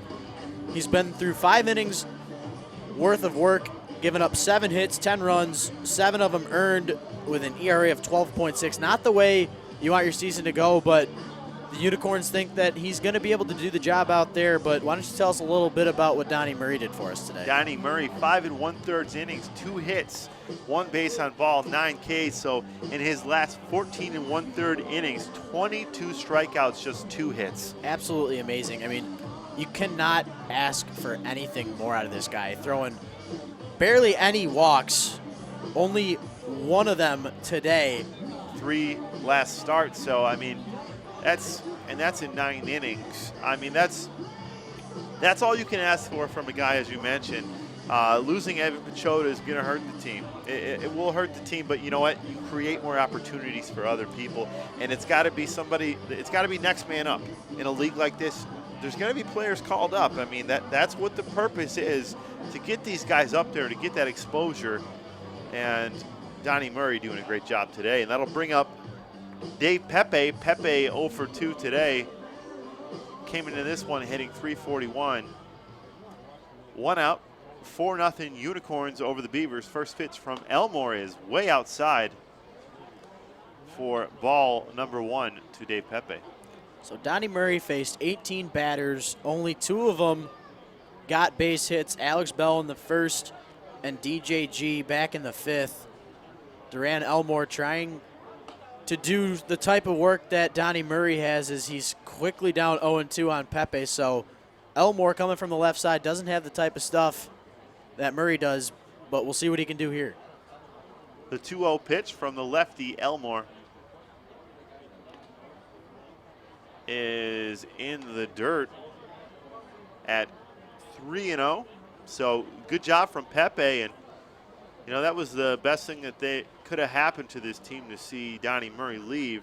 You know, they're not complaining about that, and already 3-0. That's a 4-pitch walk, not something you want to see from a guy coming out of that bullpen. That'll shorten your day right away. And looks like that was a situational pitch or at bat there, and that's going to bring out manager Greg Grawl again, and we're going to get another pitching change. So, and not the way you want that outing to go. Yeah, I mean, I honestly was a little confused seeing Elmore come in there. You think he's the type of guy, with the stats that we've told you, he's the type of guy that's going to go in for like long relief when your team's down by a lot. He just seems like he's that type of guy. I really don't know why he was brought in there. Kind of a weird situation. I mean, I think that, in my opinion, Greg Grawl tried to bring him in there for a confidence boost, and he got absolutely the opposite effect there, as he throws 4 straight balls to the leadoff hitter, Pepe. So We got a new guy on the mound. We'll give you the information. It's going to be here. It's number 35. 35. That is Mr. Gill. That is Thomas Gill out of Williamsburg, Virginia. Played at VCU in 2014 and 2015. It's his 8th outing for the Unicorns this season. He's pitched 9.1 innings worth of relief, but he's given up 19 hits, 17 runs, all of them earned. 9 strikeouts to 4 walks with an ERA just below 17. So for as spectacular as the starting pitching has been for the Unicorns, his bullpen has had a little bit of trouble trying to figure out who can get the job done once the starting pitcher is out of the game. Greg Grawl trying to figure out who's going to be able to step up and do the job. Obviously, we just saw Duran Elmore go 4 straight. We're certainly not going to speak on who's going to have roles, who's going to not, but if you continuously don't do the job, you lose your position doing certain things. So you have to wonder how many opportunities, and like I said, we're not going to speak on that. We hope for the best for every player here. Thomas Gill, though, this is a spot where if you're Thomas Gill, you got to come up here and put a 0 on the board. You have to. I mean, for the way that your starter came out and delivered as we expected Donnie Murray to do, it's almost, if not just as important, a little more important. We're still in the 6th inning, so plenty of time left for the Beavers to come back in this ball game as they trail only by 4 runs. So it's going to be a tough job. A relief pitcher, it's a tough position, and it's going to be tough as Dan Kennan steps into the box here with the speedster Pepe on base.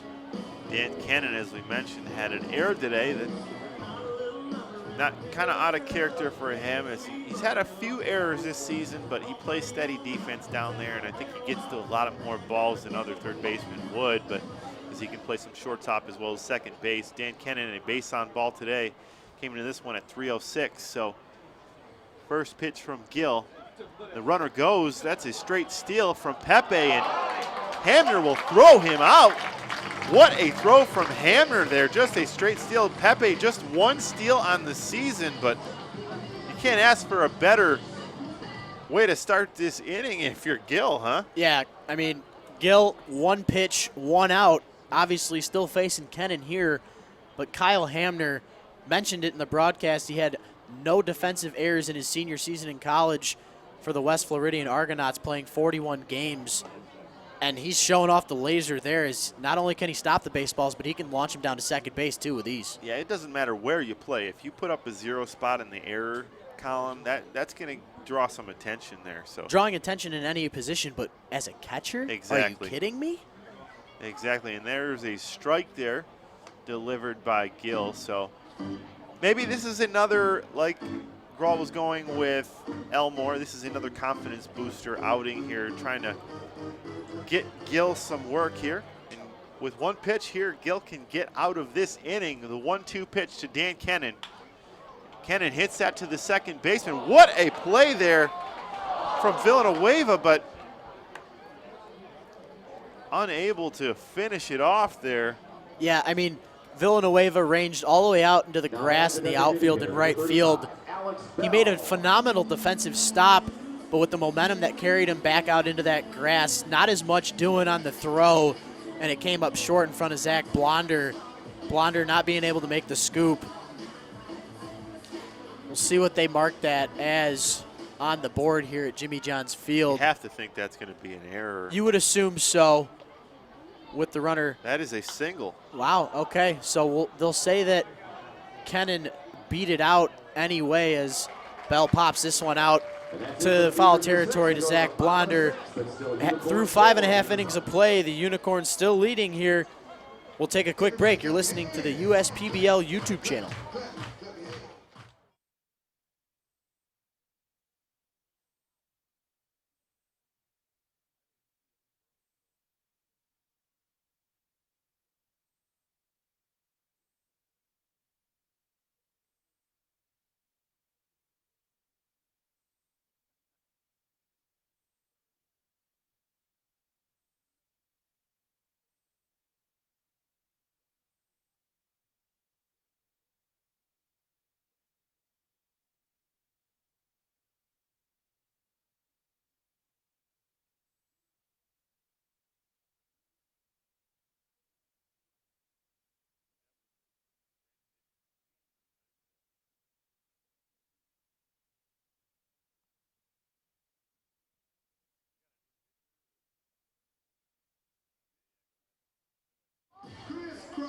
And we're back here for the bottom of the 6th inning here as the mascots here at Jimmy John's Field are doing the cha-cha slide. For the Beavers on the mound, this is going to be another pitching, or this will be Eric Kimber actually coming in for Buchanan. Kimber's closed out a couple games for this Beavers team. So Kimber trying to come in here and put up a 0 spot for his team, who have been controlled for most of the day by the pitching of the Utica Unicorns. So we got a pitching change here for the Birmingham Bloomfield Beavers. The man who is known as one of the predominant closers of this Beaver team, that is Eric Kimber. Eric Kimber on the year, this is his 12th appearance, had a save the other night. He's pitched in 13 innings, given up 12 hits, 7 runs, 5 of them earned to 6 walks with 21 strikeouts. We know this man can throw hard. We know he can throw strikes. Kind of surprised to see him in here this early. Yeah, it's a little weird having a guy who you seem as your closer coming into pitches. He throws this one about 5 to 10 feet outside of the strike zone. In the words of in Major League, I don't know if you saw that just a bit outside there. So right. But anyways, that is the first ball to Luciano Villanueva. The 1-0 pitch from Kimber is, wow, at the helmet there. So a duck from Villanueva. So 2 pitches. And you got to be a little uncomfortable if you're Villanueva up there in the batters. Yeah, I don't know what I'd be feeling if I was the batter right here. 1 pitch, 5 feet out of the strike zone, goes to the backstop for the first pitch. Second one at your head. Third there for a ball high. So a little bit of a struggle to find the strike zone. I guess that would be nice of us to say. I mean, it's been a little bit of a struggle, but there, as often it is, a perfect pitch on 3-0 and taking all the way for Villanueva. 4-0 game here.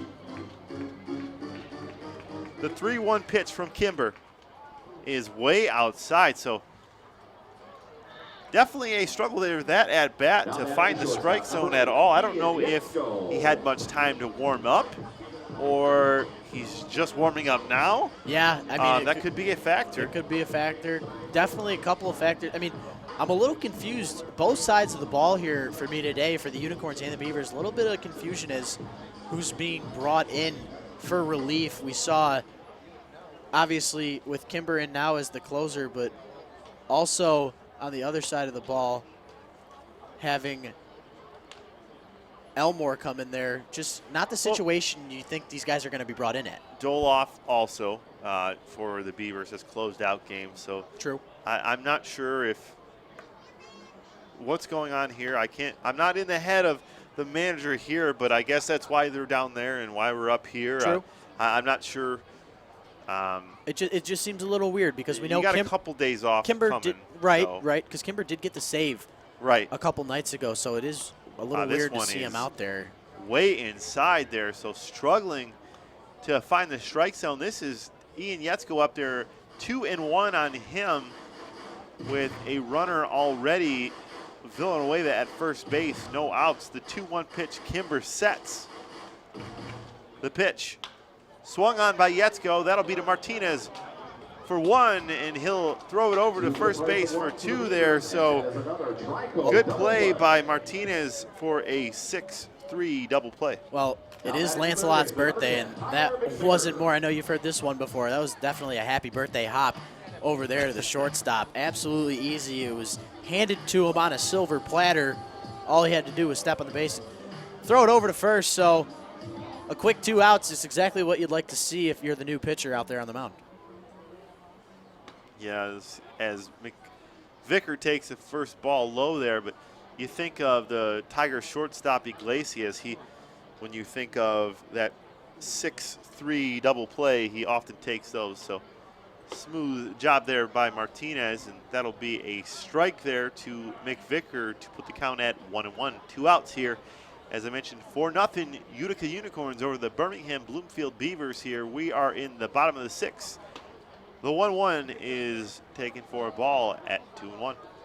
Tyler McVicker in the batter's box now, led off the 5th inning with a double and came around to score for the Unicorns' 3rd run of the game as they're up 4-0 now. The 2-1 is not offered at, as McVicker kind of checked it a little bit there, but was able to hold off to put the count at 3-1. So as we mentioned a couple times here, struggling to find the strike zone is Kimber. The 3-1 pitch. There's a ball outside, and that'll be another walk there. So the second of the inning. Just a couple of walks here for Kimber. Good at bat by McVicker there to draw the walk. You don't want to walk anybody ahead of this guy. No, you don't. Austin Crutcher, the leader of almost every category when it comes to hitting offensively for this Unicorn team. Came around to score twice so far this game already, has 2 singles and reached via the error last inning. So Crutcher, whether he's hitting the ball or reaching any way he can, efficiency out on the base pass as well. Kimber misses again, way outside there. Ortega picks that up out of the dirt to put the count at 1-0. 2 outs, runner on first. Austin Crutcher up there, the 1-0. Crutcher hits that softly to third baseman Kennan. He'll go to that one aggressively, throws over to first base and able to get Crutcher. That'll be the 3rd out of this inning. 4-0 Utica Unicorns over the Beavers. You're listening to the USPBL YouTube channel.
We're back at Jimmy John's Field for the top of the 7th inning here. 4-0 Unicorns over the Beavers.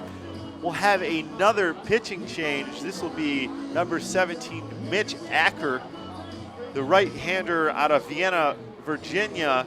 6'2", 185. This will be his first game for the Unicorns, and as we mentioned, a lot of opportunities that this league creates. You got to think for that first ball game, a little bit of nerves going, a little bit of jitters. Oh, I mean, there's your first games of the season, first games with new teams, but this is a completely different experience for the new arm out there. This is professional baseball. This isn't just, oh, I'm going to school, I'm playing ball, not going through that routine. You're here to play baseball. Exactly. And hopefully he'll be able to deliver. It's obviously a little bit of mix up with excitement and nervousness, but that's the beauty of sports, and the beauty of that shown here in and out every single day, as the crowd is always live here at Jimmy John's Field. So the first couple of hitters that our new pitcher is going to face will be Kevin Worth, the Red Hot Miles Williams, and the also Red Hot Miles, DJG. So in a day where Donnie Murray's dominated, you're now looking at your 3rd reliever. So it doesn't really hurt you, though, because you get that long time off, as the next game won't be played till Wednesday here. So kind of helps that managers. You got to get guys in there, get them some work. Yeah, it's the end of the week here. Another week almost in the books at Jimmy John's Field. So not as many arms available to come in today. Obviously, there's a reason we're seeing a couple of new faces here. As mentioned, always great to see new guys get new opportunities as Worth fouls this first pitch off. Aggressive swing there from Kevin Worth, who's got a little bit of bigger duties on his lap with Nick Wilson out, and I think 1 through 9, it puts a little bit more pressure on everybody as Nick Wilson makes everyone better, and that'll be a appeal, and they'll say that Worth went there, and I agree with that call. It looks like he tried to check it, pull it back, but definitely crossed the plate there with that bat. Yeah, for sure. That pitch thrown by Aker fooled Worth, absolutely. The 0-2 pitch from Aker is a little bit low there to put the count at 1-2. I like that pitch, though. A little bit out of the zone there, low, but like I said, when you get ahead of hitters, you can do things like that. Aker gets the sign, sets the 1-2 pitch, is fouled back by Worth here, hits the screen. I like how Aker's mixing things up early. Obviously, with Worth checking on that last one, still great pitch, great 0-2 pitch to try and get him to chase, and then coming back with the fastball, mixing things up tremendously. The 1-2 pitch is a called strike 3 to Kevin Worth there. What a debut there. First at bat, you get the strikeout looking. Good pitch by Aker for the first out of the inning. Yeah, can I help you? No, thank you. Just looking here for Mr. Worth. Exactly how you want to get things going in your debut. Mr. Aker doing everything right so far as he's going to face the man that we've been talking about recently for this Beaver team, Miles Williams, with a couple of home runs in the last couple of games. First pitch. What a beautiful pitch there from Aker. Miles Williams, normally an aggressive hitter, as we mentioned, but last couple times up there is taking that first pitch, showing some patience there. The 0-1 from Aker to Williams. Ooh, just missed there. That looked good from up here. It looked good. It just seemed like it might have missed a little bit on the inside corner. Exactly how that last pitch was thrown. Just a pinch inside. Didn't get the call there. The 1-1 pitch from Aker, sets, delivers. Miles Williams swings and misses on that one, so looks like he's going with some off speed there to put the count at 1-2 on the powerful right-hander for the Beavers. Miles Williams, who has shown he will strike out as well as hit for power, but in a tough spot here at 1-2, 1 out. The 1-2 pitch is high to even the count at 2-2. Yeah, you mentioned Williams, an aggressive hitter.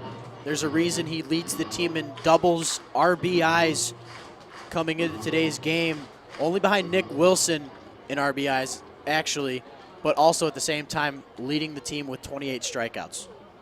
Yeah, a lot of times with hitters like that who swing aggressive in the count early, those strikeouts will add up as well. A full count coming to Miles Williams here. Swing and a miss.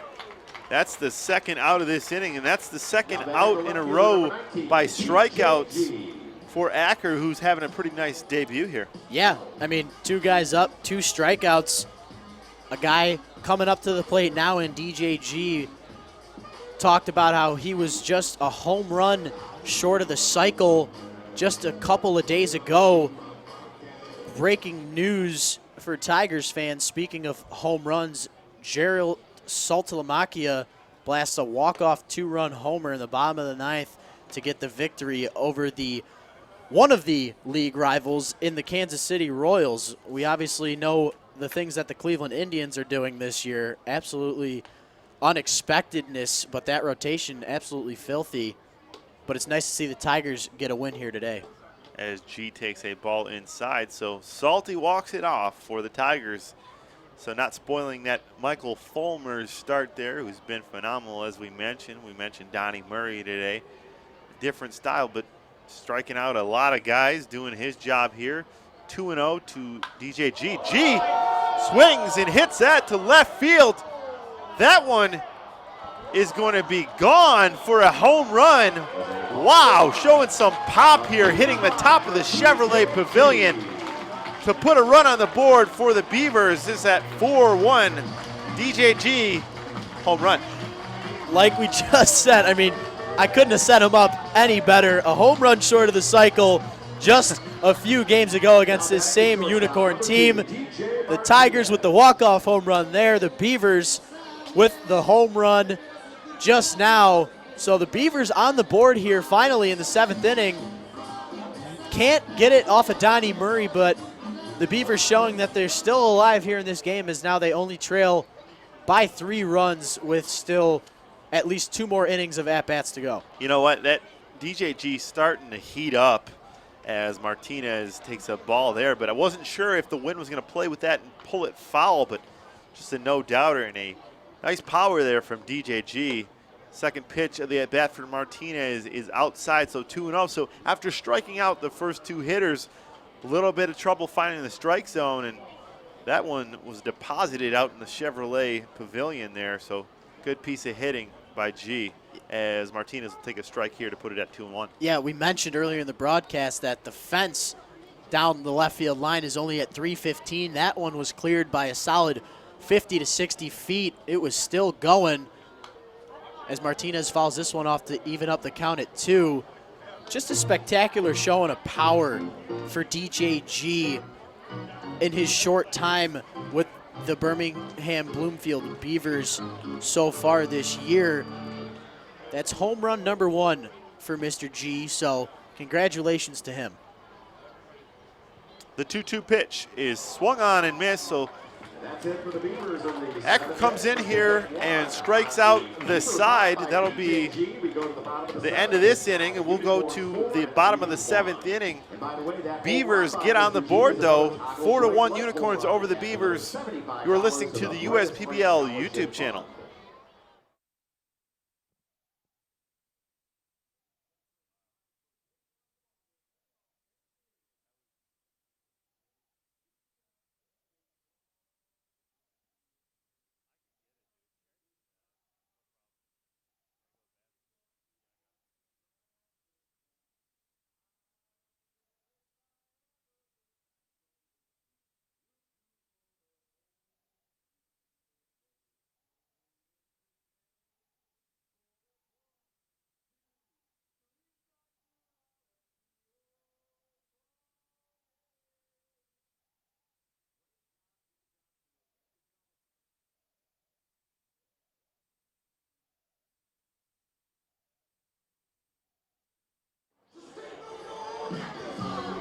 And we're back at Jimmy John's Field for the bottom of the 7th inning here.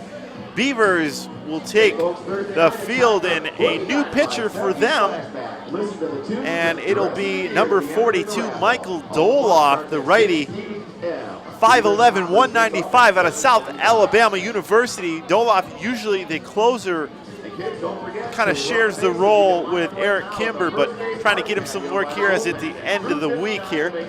Doloff's number is 1-0 on the season, 1.03 ERA in 8 games, 3 saves, 8 2/3, 8 strikeouts, 2 base on balls, 7 hits. So Michael Doloff has been very effective and efficient for this team on the season. As I mentioned, just 2 walks on the season. So a good debut for Acker, who came in for the Unicorns but was unable to get DJG as he deposited a pitch onto the Chevrolet Pavilion, as I mentioned, in left field here. And that'll bring up Brandon Raw, who's playing center field today for the Utica Unicorns. Doloff sets and delivers, and Raw hits that down to the first baseman, Worth, who will take that one for an innocent number 1 out on this inning. So 1 pitch, 1 out. Good job by Doloff, who, as I mentioned, normally the closer. That'll bring up Kyle Hamner, who is doing the catching duties today. A base on ball and a single for him, an RBI. up the middle. First pitch to Hamner. Hamner hits that to Martinez.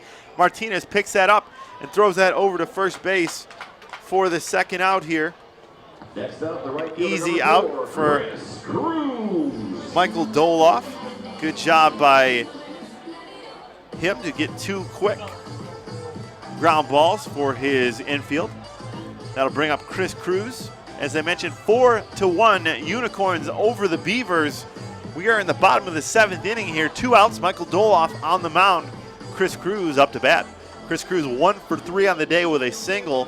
Came into this one hitting .262, 2 homers, 8 RBIs.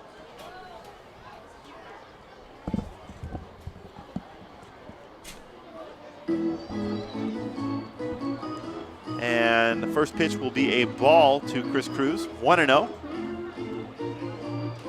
As I mentioned, Michael Doloff in there, usually the closer, but getting some work today. And Cruz hits that sharply past Austin Leyritz into right field. Miles Williams will throw that into Leyritz. That'll be a 2-out single off Doloff. Good job by Chris Cruz with 2 outs. Yeah, Chris Cruz, one of those everyday players for this Unicorn team, and obviously there's a reason he's out there. Singled in his last 2 at-bats. Went 0 for 3 last time he faced this Beaver team, so nice to see that out of the everyday right fielder. Zach Blonder will be up there. First pitch to him, hit to the second baseman, but under the glove of Austin Leyritz. Runners will move up to third base there as that slides into center field. That is most definitely going to be put down as an error. So Doloff has gotten ground balls in this inning with every hitter except for Cruz, but unable to get the out here as the Beavers, as we mentioned, used Kimber last inning. So using both closers, I think, because the end of the week, just going to get some work for these guys. But Jeff Carter is going to come up here with another chance to get an RBI as that one gets past Ortega, but it hits the umpire in the foot. So a big break for the Beavers there. Yeah, fortunate bounce there. You're already down by 3 runs. You were down 4 because of Donnie Murray in this ball game. You inched back with 1 in the top half of the inning. The last thing you want to do is go out there and give that run right back up and then some, possibly, as the Unicorns threatening here with runners on second and third. So runners at second and third, 2 down. So all of this has been done with 2 down here. Jeff Carter looking for that first hit. Big opportunity here, could get 2 if he hits it in the right spot. Maybe if he hits a gap here. The 1-0 pitch to Carter is taken for a strike, a low strike there to Carter, who is DHing today, played second base last game. Like we mentioned, only a second outing so far in the USPBL as he takes a pitch way outside. Count goes to 2-1. Carter still looking for his first USPBL hit. What a better time than to put your team in with some insurance runs. Be nice to see him get his first hit here. Doloff delivers. Carter hits that to Leyritz again. He'll redeem himself and get him out of the inning there. So after 7 innings, 4-1, Unicorns over the Beavers. You're listening to the USPBL YouTube channel.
Welcome back, ladies and gentlemen, for today's broadcast for the USPBL Unicorns and Beavers.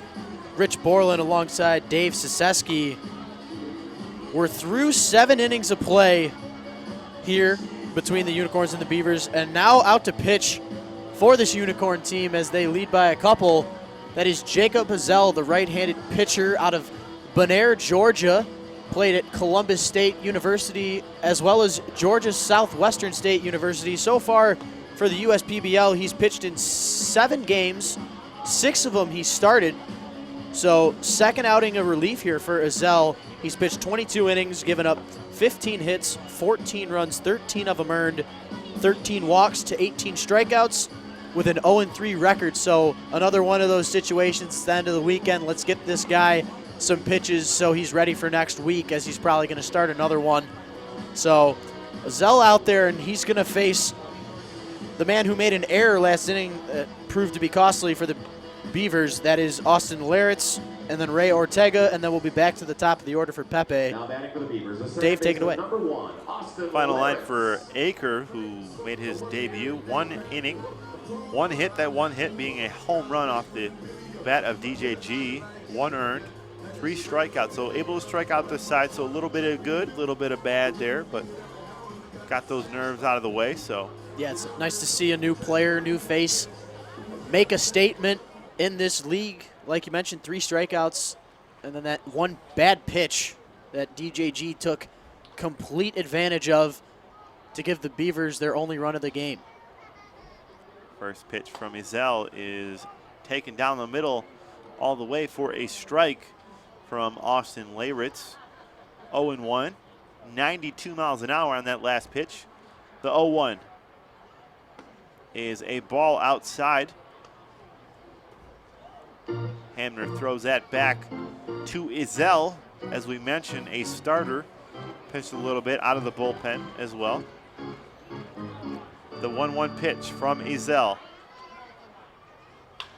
is hit up the middle, and that's going to hit the second baseman there, Villanueva, and bounce over his glove.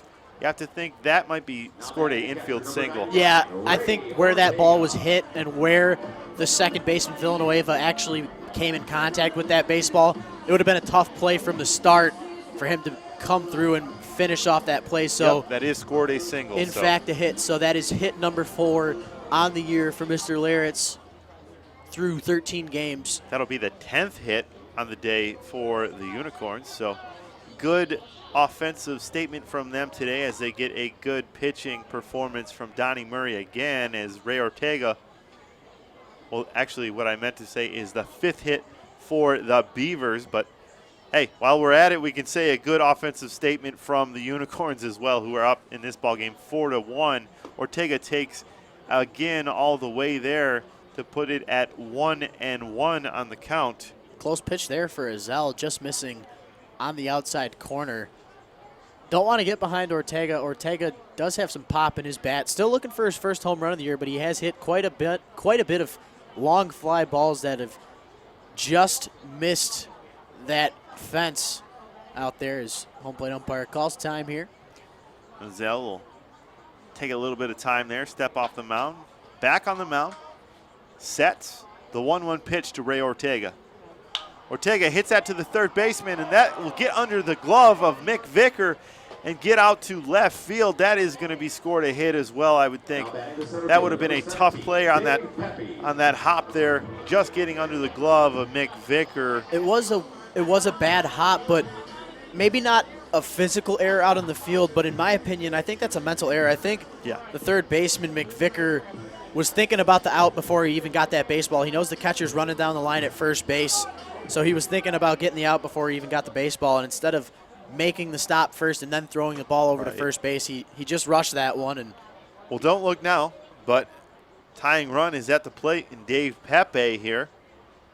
Pepe takes the first pitch, hits that past the first baseman and out to right field. That'll load the bases. So Blonder unable to get to that one, and Villanueva as well. So just like that, bases loaded. Dan Kennan, who makes a lot of contact up there. Jacob Hazel on the mound, no outs so far. With a hit here, they're right back in this ball game. Yep, couple of singles to load the bases for the Beaver team as Jacob Bazell's going to get talked to here. Yeah, we'll just have a little Quick bit of a conference. talk there. Could be situational with bases loaded here, nobody out. Obviously, there's a lot going on. You got something going in the bullpen here as well, so, you know, I don't see this as one of those wasting a little bit of time for the bullpen there. It won't hurt, but Right, I think it benefits both here. You got I agree. You go out there, tell Azell, all right, listen, we got nobody out here. We got the number 2 hitter coming up with a couple of big bats behind him, so you're going to want to attack this guy and hopefully limit the damage as much as possible. This is where the loss of Nick Wilson hurts you, because Nick Wilson is normally on deck here or hitting fourth, but played a lot in that 3-hole. So nothing against anybody else. Look, but they're not Nick Wilson. Yeah, simple as that. Everybody knows how good that guy is, and it'd be nice for him to be in this lineup. Obviously, still nursing that injury as he is day to day. Not sure where that one missed. I think it was a little low, possibly. Obviously, we Held can't. a little bit longer though there. Yes, true. So 2-0, nowhere to put him here. Beavers with the bases loaded, down by 3. Jacob Bazell on the mound, 2-0 pitch. Dan Cannon up, makes a lot of contact. Bazell sets. Delivery is taken all the way by Dan Cannon, a patient hitter there for a strike. I like that take from Dan Cannon. Make the pitcher out there who's had a little bit of trouble throwing strikes, make him throw a strike. Be patient there, wait for your pitch. Yeah, we talk about how well Kennan is on the defensive side of the ball, but, I mean, there's a reason this guy's played every game for the Beavers. Can do it all. The 2-1 pitch is a ball outside. So it gets really interesting here. Nowhere to put him. 3-1 from Jacob Bazell. You got some work out there in the bullpen. Looks like they're ready. You have to think this might be the last batter of the night here for Jacob Bazell. Yeah, you got nobody out with 3 balls to the batter. Bases are loaded. Got to make your pitch here. Even if I'm Dan Kennan, I'm still taking this one with nobody out. The 3-1 pitch. Kennan hits that to past the shortstop in the third base. That'll get 1 run in here. So a throw in there to the second baseman, but a little bit of miscommunication. Ortega, you have to think, would have been able to score on that play or made it a little bit interesting. You want to make them throw it, but nevertheless, a good piece of hitting by Kennan. Not doing too much, but just making solid contact like he always does. Yep. Not a very powerful hitter, but hey, has a lot of singles this season, but that's all you needed there. Timely hitting. Exactly. Timely hitting. I mean, he and found. Look who's up with no outs. Exactly. You got Alex Bell coming in there, bases loaded, no outs. So the Unicorns and Donnie Murray not out of the gates yet. Murray obviously looking for another win here. Bell but hits that just a little bit foul there, but as you said, Donnie Murray, great job by him. You'd hate to see that start get spoiled. Yeah, I mean, coming into today, he's only 1-2. For as spectacular as he is, that one win, obviously the no-hitter a week ago today, but would love to see the Unicorns get out of a jam to try and get their pitcher another win to even him up at 2-2. But nobody out, bases loaded. 0-1 pitch, Alex Bell hits that ball. That's going to be gone. A grand slam. He'll clear the bases with that one. Alex Bell showing some power of his own here. Wow. That'll put this one at 6-4. Put the Beavers ahead here. That's some big-time pop from Alex Bell. Our second grand slam shown here for the USPBL. Alex Bell's second home run of the year, bringing in a couple of runs. So much for Donnie Murray and the Unicorns today. Obviously, he's going to end up getting no decision, and if you're Jacob Bazell, you're coming into this game trying to get some work in, and wow. you're getting nothing done but bringing that ERA up more and more. Now look at the scoreboard, 6-4 Beavers up. 9 hits now. So that's just a great job by Alex Bell. As we mentioned, guys got to step up when Nick Wilson's been out, and Miles Williams done it a couple games. Alex Bell did it last game. He's doing it again today. So Kevin Worth took the first pitch there swinging, and that'll be a double if looked like a double off the bat there, but Worth will run in there for an easy double. Just wanted to make sure that was fair there. That rode the chalk. So just like that, you shut the team down, bring somebody in here to get some work. Jacob Azell, he's unable to do that, loads the bases. Azell's only thrown 16 pitches in this half inning, but he's given up, count them, 1, 2, And 3, no 4, outs. 5, 6 straight hits. Larrett started things off with that, what was possibly, we were arguing 5 if it was a runs. hit or an error. And 5 runs too this inning. Ends up no outs yet. Ends up making it a hit, and it's been absolutely diminishing. And look if you're who's Jacob up here. Azell, and a guy who we know can put the ball out of the ballpark with 5 already this season, Miles Williams, into the batter's box now as he's looking to continue this tirade of hits that the Beavers are mashing this half inning, and they now put up a 5 spot, 6 in the last 2 innings. They're not done yet with nobody out and a runner on second. Miles Williams hits that between the second baseman and the first baseman here. Looks like that's going to be a play at the plate, and scoring all the way there is Worth. Another run in this inning. Good piece of hitting by Miles Williams. So 7-4. Coming into this inning, Unicorns were up 4-1. What happened? Well, I mean, the Beavers are going out there, they're seeing their pitches, but at the same time, they're picking the right pitches to swing on. Obviously, Alex Bell with the hit of the game so far with that grand slam, his second hit of the game. But the Beavers just putting together such a performance here in the in the top half of this 8th inning, blowing the Unicorns out of the water now. They're only up 3, but nobody out with a runner on second. They just continue to work DJG into the box now as he swings and misses at his second pitch. It's 1-1. Tough outing for Jacob Azell, who doesn't yet have an out, but has already given up 6 runs in this inning. So we'll see if he can get out of this one, but DJG stands in the way of that.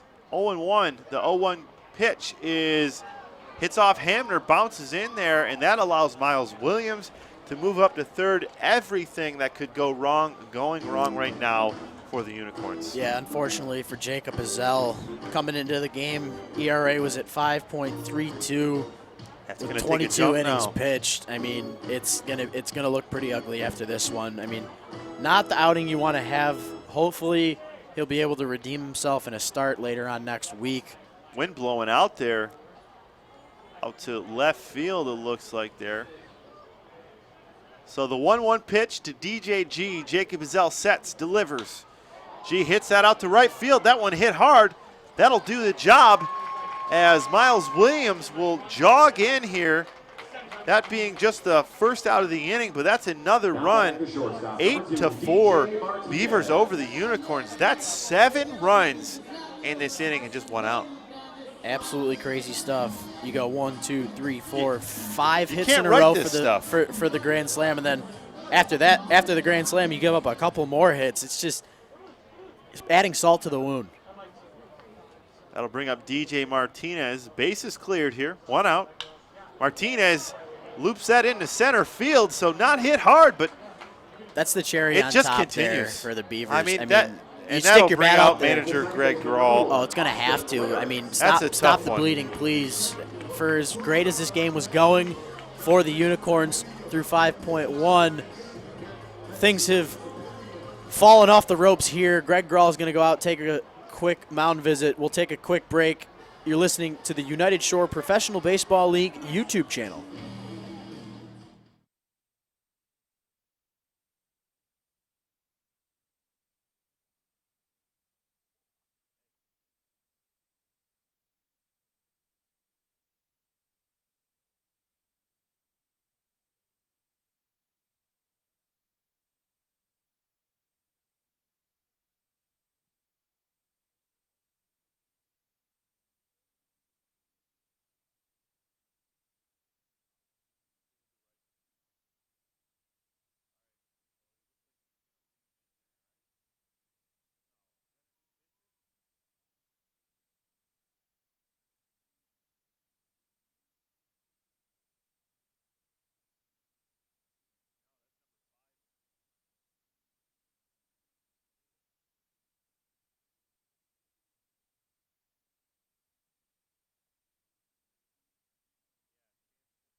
Simpson.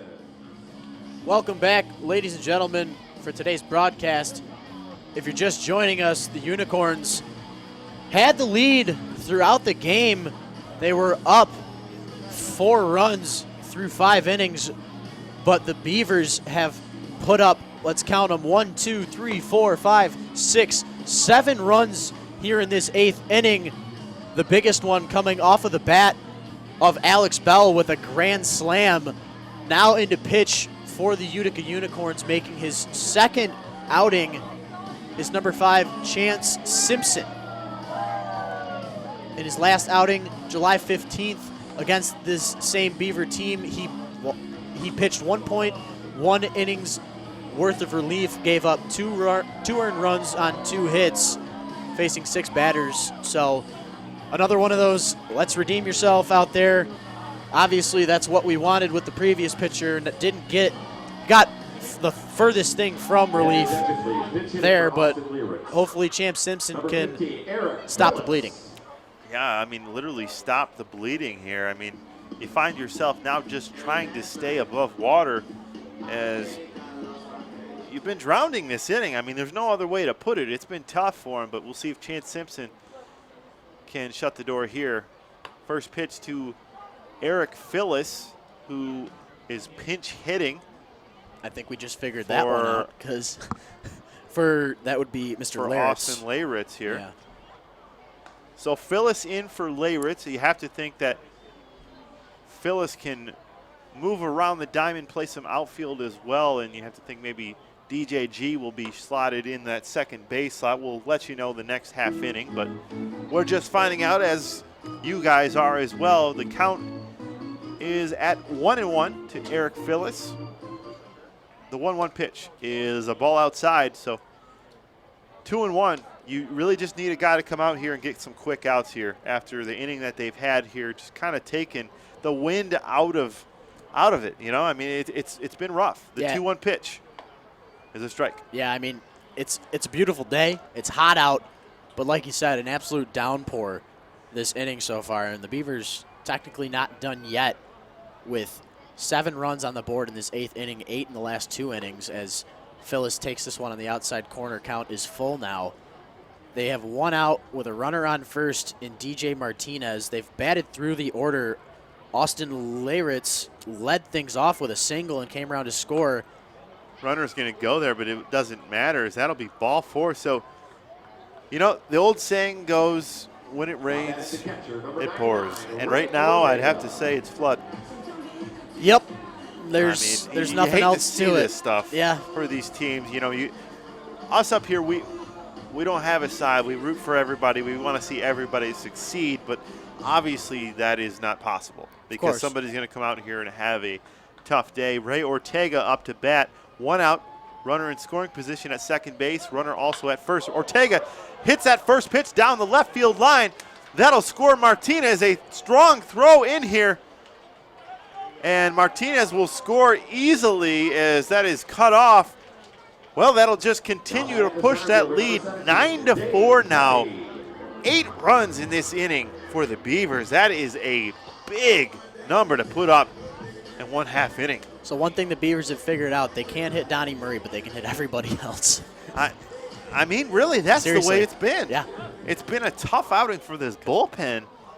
I mean, we know this Beaver team, they got a load of guys who can hit the baseball. It's just Donnie Murray has been a shining star of this USPBL. And this is a guy you don't want to see down as well. Dave Pepe comes up here. He's a slap kind of hitter. He struck out a couple times today, but he just slapped the ball and just you're trying to get outs any way you can right now. A very patient hitter as well. And like you mentioned, you're not out of the water here. I mean, this is 9-4 right now, but you got a 2-0 count, 1 out. I mean, you could be right at it again, loading the bases here as Pepe hits that foul. So if you are Chance Simpson, you just got to throw strikes here and get these outs quickly.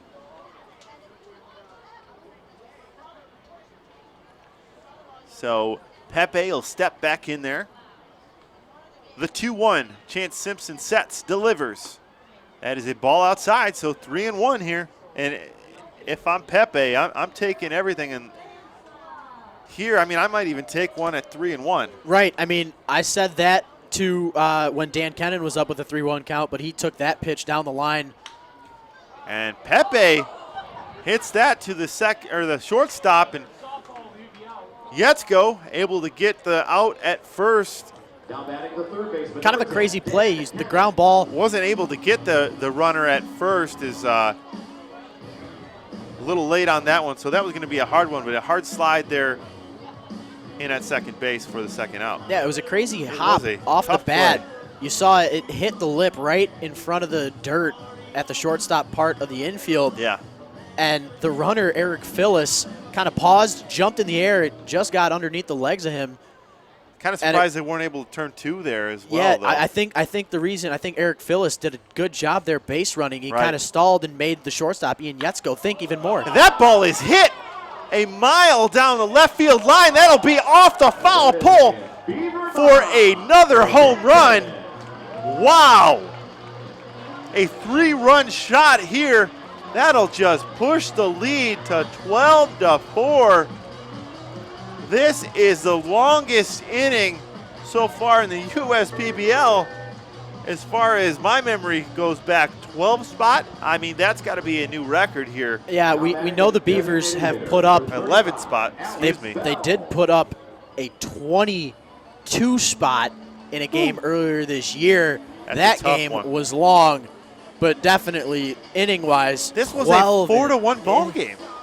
That's I crazy. mean, this is it was 4-1, This and now is a it's 12-4. That's crazy. Nick Wilson-less team, too. Yeah, exactly. I mean, if you're the Unicorn bullpen, obviously gonna have to work on some stuff. and Alex Bell hits that. That is a no-doubter. That's in the woods.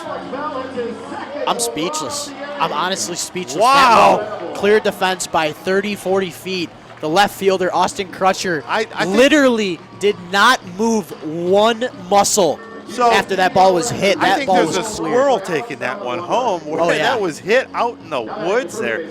That's one of the biggest home runs we've seen this season. I don't have any more room on my scorecard to complete the game. This is absolutely mean, crazy. This is nuts. I can't say enough about this offense and what a different team we've seen ever since Donnie Murray's left. I mean, the momentum, it's been crazy. We mentioned 7 runs. Excuse me, this is 1 incredible. run off the home run of DJG last inning, and then the plethora of runs that the Beavers have put together so far. Outside of the bullpen for the Unicorns, if you're Donnie Murray, you just got to be sitting there thinking how unbelievable this is, just like we are here. It's crazy. You know, and if you're the Unicorns, you're thinking you're cruising along 4-1. You're just going to get some work for Jacob Azell. So much for that. And, I mean, has this not been the longest inning? Just that just takes all of the air. I don't know, what do you want to say, the balloon? What I mean, just, Yeah. it just, wow. Deflated. Nevertheless, Kevin Worth up here, and Worth just adds on here, but hits it to center field. I think that was a trap job there by Raw, and that'll drop as well. He is unable to get that one. That would have been a tough play, but just another hit. So look up on the board there, 16 hits for this Beavers team as the wind really picks up here at Jimmy John's Field. So playing some tricks out there. And you know what I'm thinking if I'm the batter right now? Miles Williams. We know he can do it, and he's done it. Check out this wind here. Yeah, outside of last game last night, we said 2 home runs in the 2 previous games before that. He's 1 for 4 today with a single. With the score the way it is If he now, hits the ball out there, that ball's going to just, and you know he's thinking about it too. oh, he's just saying, please pitch it right now. Throw me a strike. And 13-4 Beavers lead. 2 outs here. Top of the 8th inning. A long top of the inning here. 16 hits. Miles Williams 1-1 here. Up the middle. That'll be another single for Miles Williams, his 2nd hit of the ball game. So the inning continues here. 17 hits. I don't know if you have a chance, but I'd love to see the number of hits so far this inning. if we're able to get that stat here. Yeah, this inning so far, it looks like we got, let's see here, let's run through it. Single for Phyllis to lead things off. Ortega singled after him. Pepe singled after him. That's 3. Kennan. Then the grand slam from Bell. That's 5. Double from Worth is 6. We'll The count single those. from Williams is 7. We'll count these hits as we take a break here because it looks like we're going to get a pitching change. We'll be back with the numbers here. Take your seat. Take a breath. This one will continue. You're listening to the USPBL YouTube channel.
Welcome back, ladies and gentlemen. If you're just joining us, you've missed quite a bit. This Beaver team, they're not done yet in this 8th inning, but they've put together 14 hits this inning.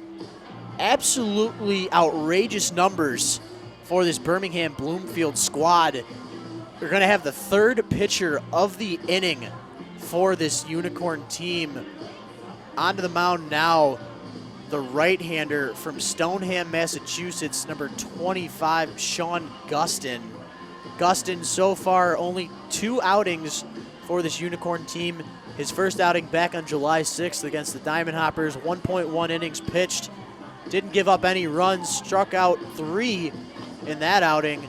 And then his last outing back on the 15th, just recently against this same Beaver team, he went .2 innings pitched, faced 2 batters and got out of that inning. So hopefully he can get out of this jam here as he faces the right-hander, number 19, another hot bat for this Beaver team, DJG. Well, DJG has a home run today. Kind of started it all off.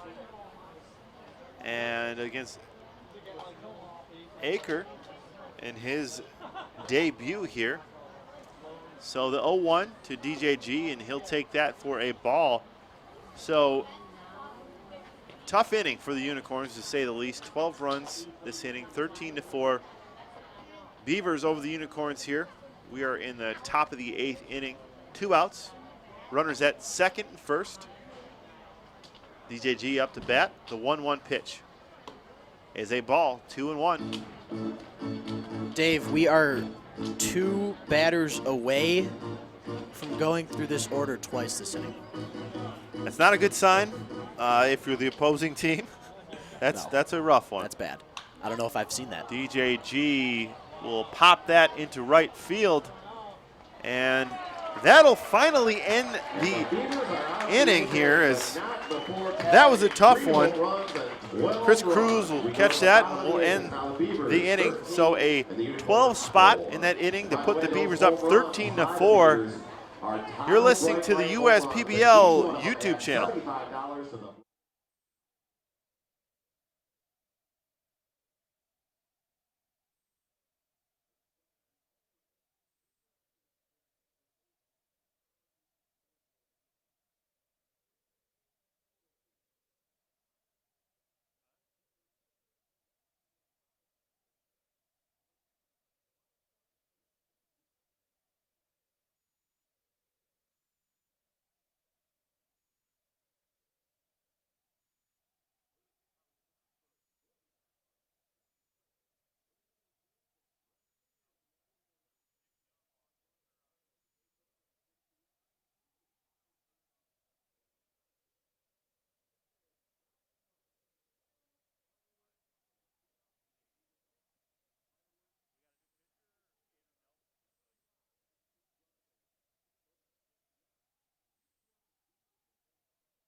Welcome back, ladies and gentlemen. If you're just missing us, or if you're just joining us, excuse me, Rich Borland alongside Dave Krzyzewski. The Beavers were down 4-1 coming into that last inning. They are now currently up 13-4. So quite a bit of change. And speaking of changes, we got a new pitcher on the mound for the Beavers, obviously with some insurance now, so a little bit of padding, not as much stress for the pitcher now. But that pitcher, in fact, is Jake Welch. Jake Welch is making his 5th appearance in relief for the Birmingham Bloomfield Beavers. 6.2 innings pitched so far, giving up 5 hits, 2 runs, none of them earned, 8 strikeouts to no walks. So another one of those guys that can throw strikes and hopefully get out of the inning quickly as the Beavers put up a 12 spot in this 8th inning here. First pitch from Welch to Luciano Villanueva is a ball outside. Luciano, a single and a baseball. Yeah, Is that what we're playing? All of these calls in that last half inning has done a number on me. But a base on ball. There you go. For Villanueva, Luciano Villanueva, which can be a tongue twister as well, as he pops that up right side of the diamond. That'll be second baseman. Looks like DJG has moved over there. Now batting the shortstop, number 8. Looks like DJG moved over to second. Phyllis in left field. Phyllis is now in left field, filling in for Laritz in his spot in the lineup. So just a little bit of switching. DJG goes from left to second base.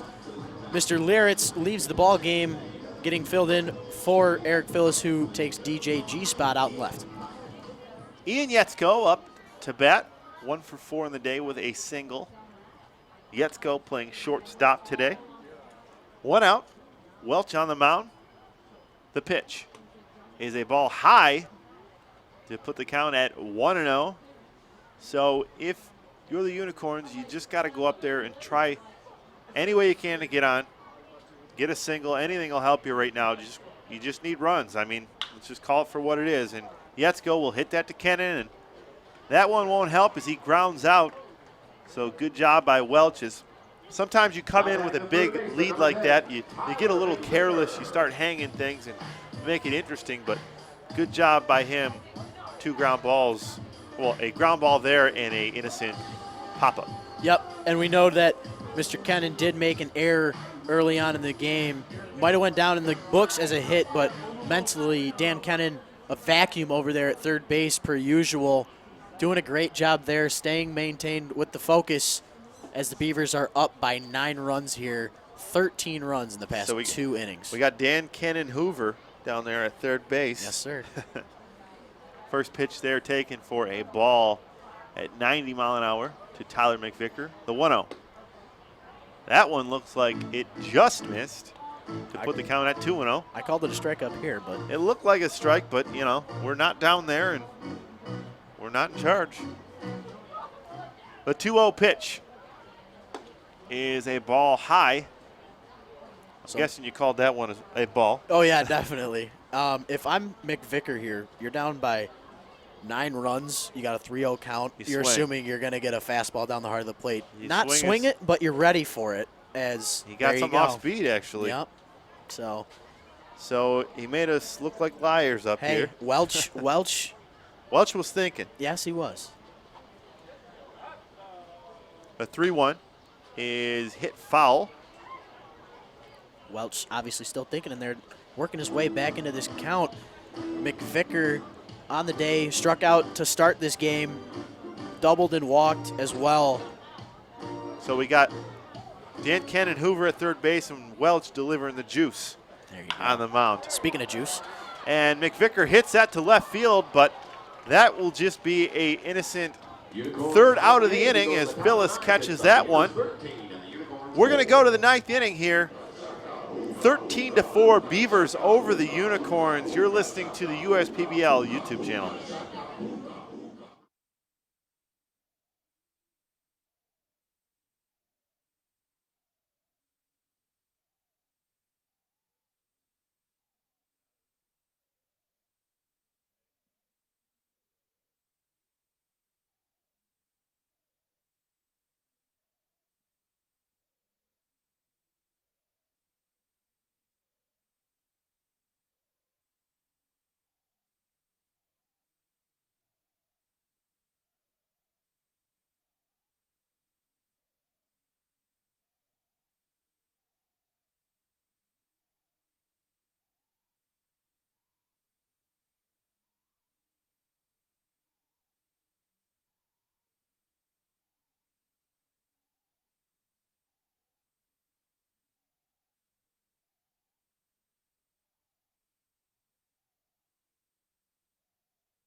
And we're back at Jimmy John's Field as the Unicorns will take the field. Hopefully for them, they get a quicker half inning than last inning. As we mentioned, 12 runs in for the Beavers, who came into that inning down 4-1, but with those 12 runs now up 13-4. So a tough inning for the Unicorns, who send out Sean Gustin out there again. Gustin, first pitch to Martinez. Martinez hits that out to right field for a leadoff single. Good job by Martinez with another hit. That'll be the 18th hit of the day for the Beavers, and that'll bring up Eric Phillips, who's playing left field for the Birmingham Bluefield Beavers. So right now that is 1, 2, 3, 4, 5, 6, 7 pitchers in there for the Unicorns. Not what you were thinking when you had Donnie Murray in there. Yeah, that's the last thing that Greg Grawl and this team had in mind coming into today's game. Obviously, it's nice that they're going to get a couple of days rest to rest a couple of these arms, but with the way Donnie Murray threw last inning, or excuse me, not last inning, last game, it was a little bit of change of pace, and he still came out there dominating. It's just the bullpen wasn't there. I mean, obviously he gave up a couple more hits than he did right in his last outing. There's a reason he didn't continue going. But where are we looking at right now for everybody trying to catch up as the Beavers up 13-4? Obviously Murray does not decide in that factor, but yeah, if things hold to be true. And there's another sharp single up the middle from Eric Phillips. So everybody providing some offense here for the Beavers. So 2 on, no outs. Ray Ortega up to bat. And that, by my numbers here, let's look to see, I believe every starter besides Worth has a hit. Actually, everybody has a hit. Everybody, in fact, has a hit today. Just one. DJ Martinez is 1 for 4. Does have a sombrero. To take it another step further, just one starter, Dave Pepe, is the only one that doesn't have 2 hits. As that ball gets away from Hamner, runners will move up to second and third. So every starter except for Pepe has 2 hits today. Craziness. That's phenomenal. Absolutely stellar approach to the plate. So you were talking about the decision as well. Yeah, if things hold true here, which I'm assuming they will, barring some crazy turn of events. Hey, I mean, who would not expect it? Never over till it's over. Yep, the beauty of baseball without having a clock. But as Ortega hits that to center field deep, that ball kept carrying, but able to make the catch is Raw out there, and that'll add on another run. So 14-4, 1 out in this inning. Runners move up at third base here. So if Pepe gets a hit here, that would mean that all 9 starters have at least 2 hits. Absolutely crazy stuff. And you got to imagine that the wind is a factor in today's that ball game. just kept carrying. Yeah, that looked like a routine fly ball to center field, and then Brandon Raw ends up catching it right in front of the warning track. So obviously some talent in this Beaver lineup, but can't take out of consideration that this wind is helping them out a little bit today, as they're up by 10 runs now over this Unicorn team, as pitch number 1 to Mr. Sperlin, who is now batting for the Beavers. Another one of the new faces of this USPBL league into bat now. Sperlin has one bounce in there to Hamner. Sperlin, also a catcher, could DH as well, play some first base. The 1-1 pitch.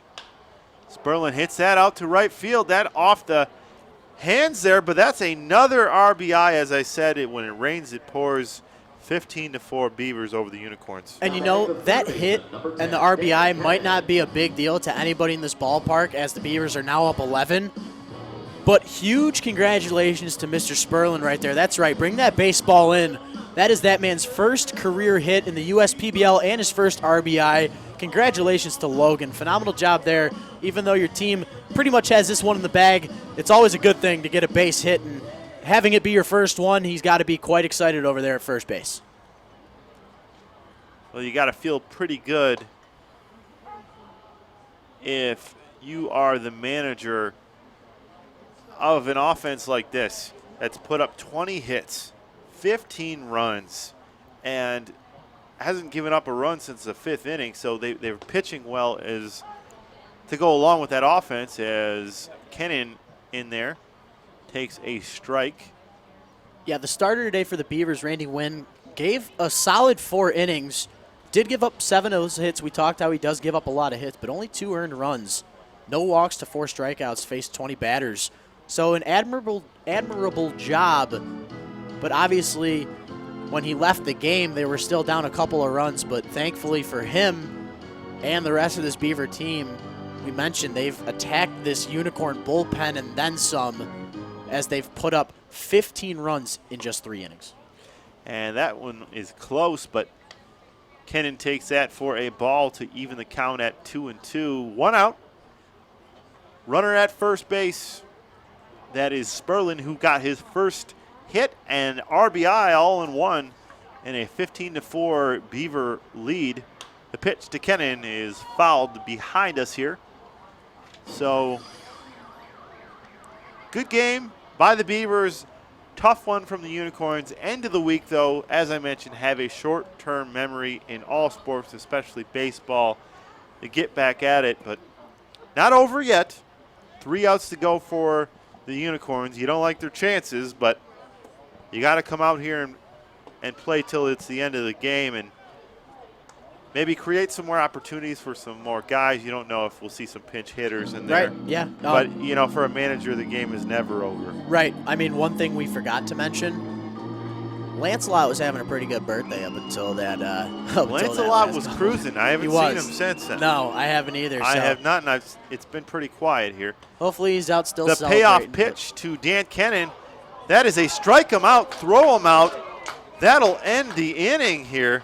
Wow, what an arm there by Hamner, but he definitely hasn't stopped playing at all. So we'll go to the bottom of the 9th. Last at bats here, last chance. And a 15-4 Beavers lead over the Unicorns. You're listening to the USPBL YouTube channel.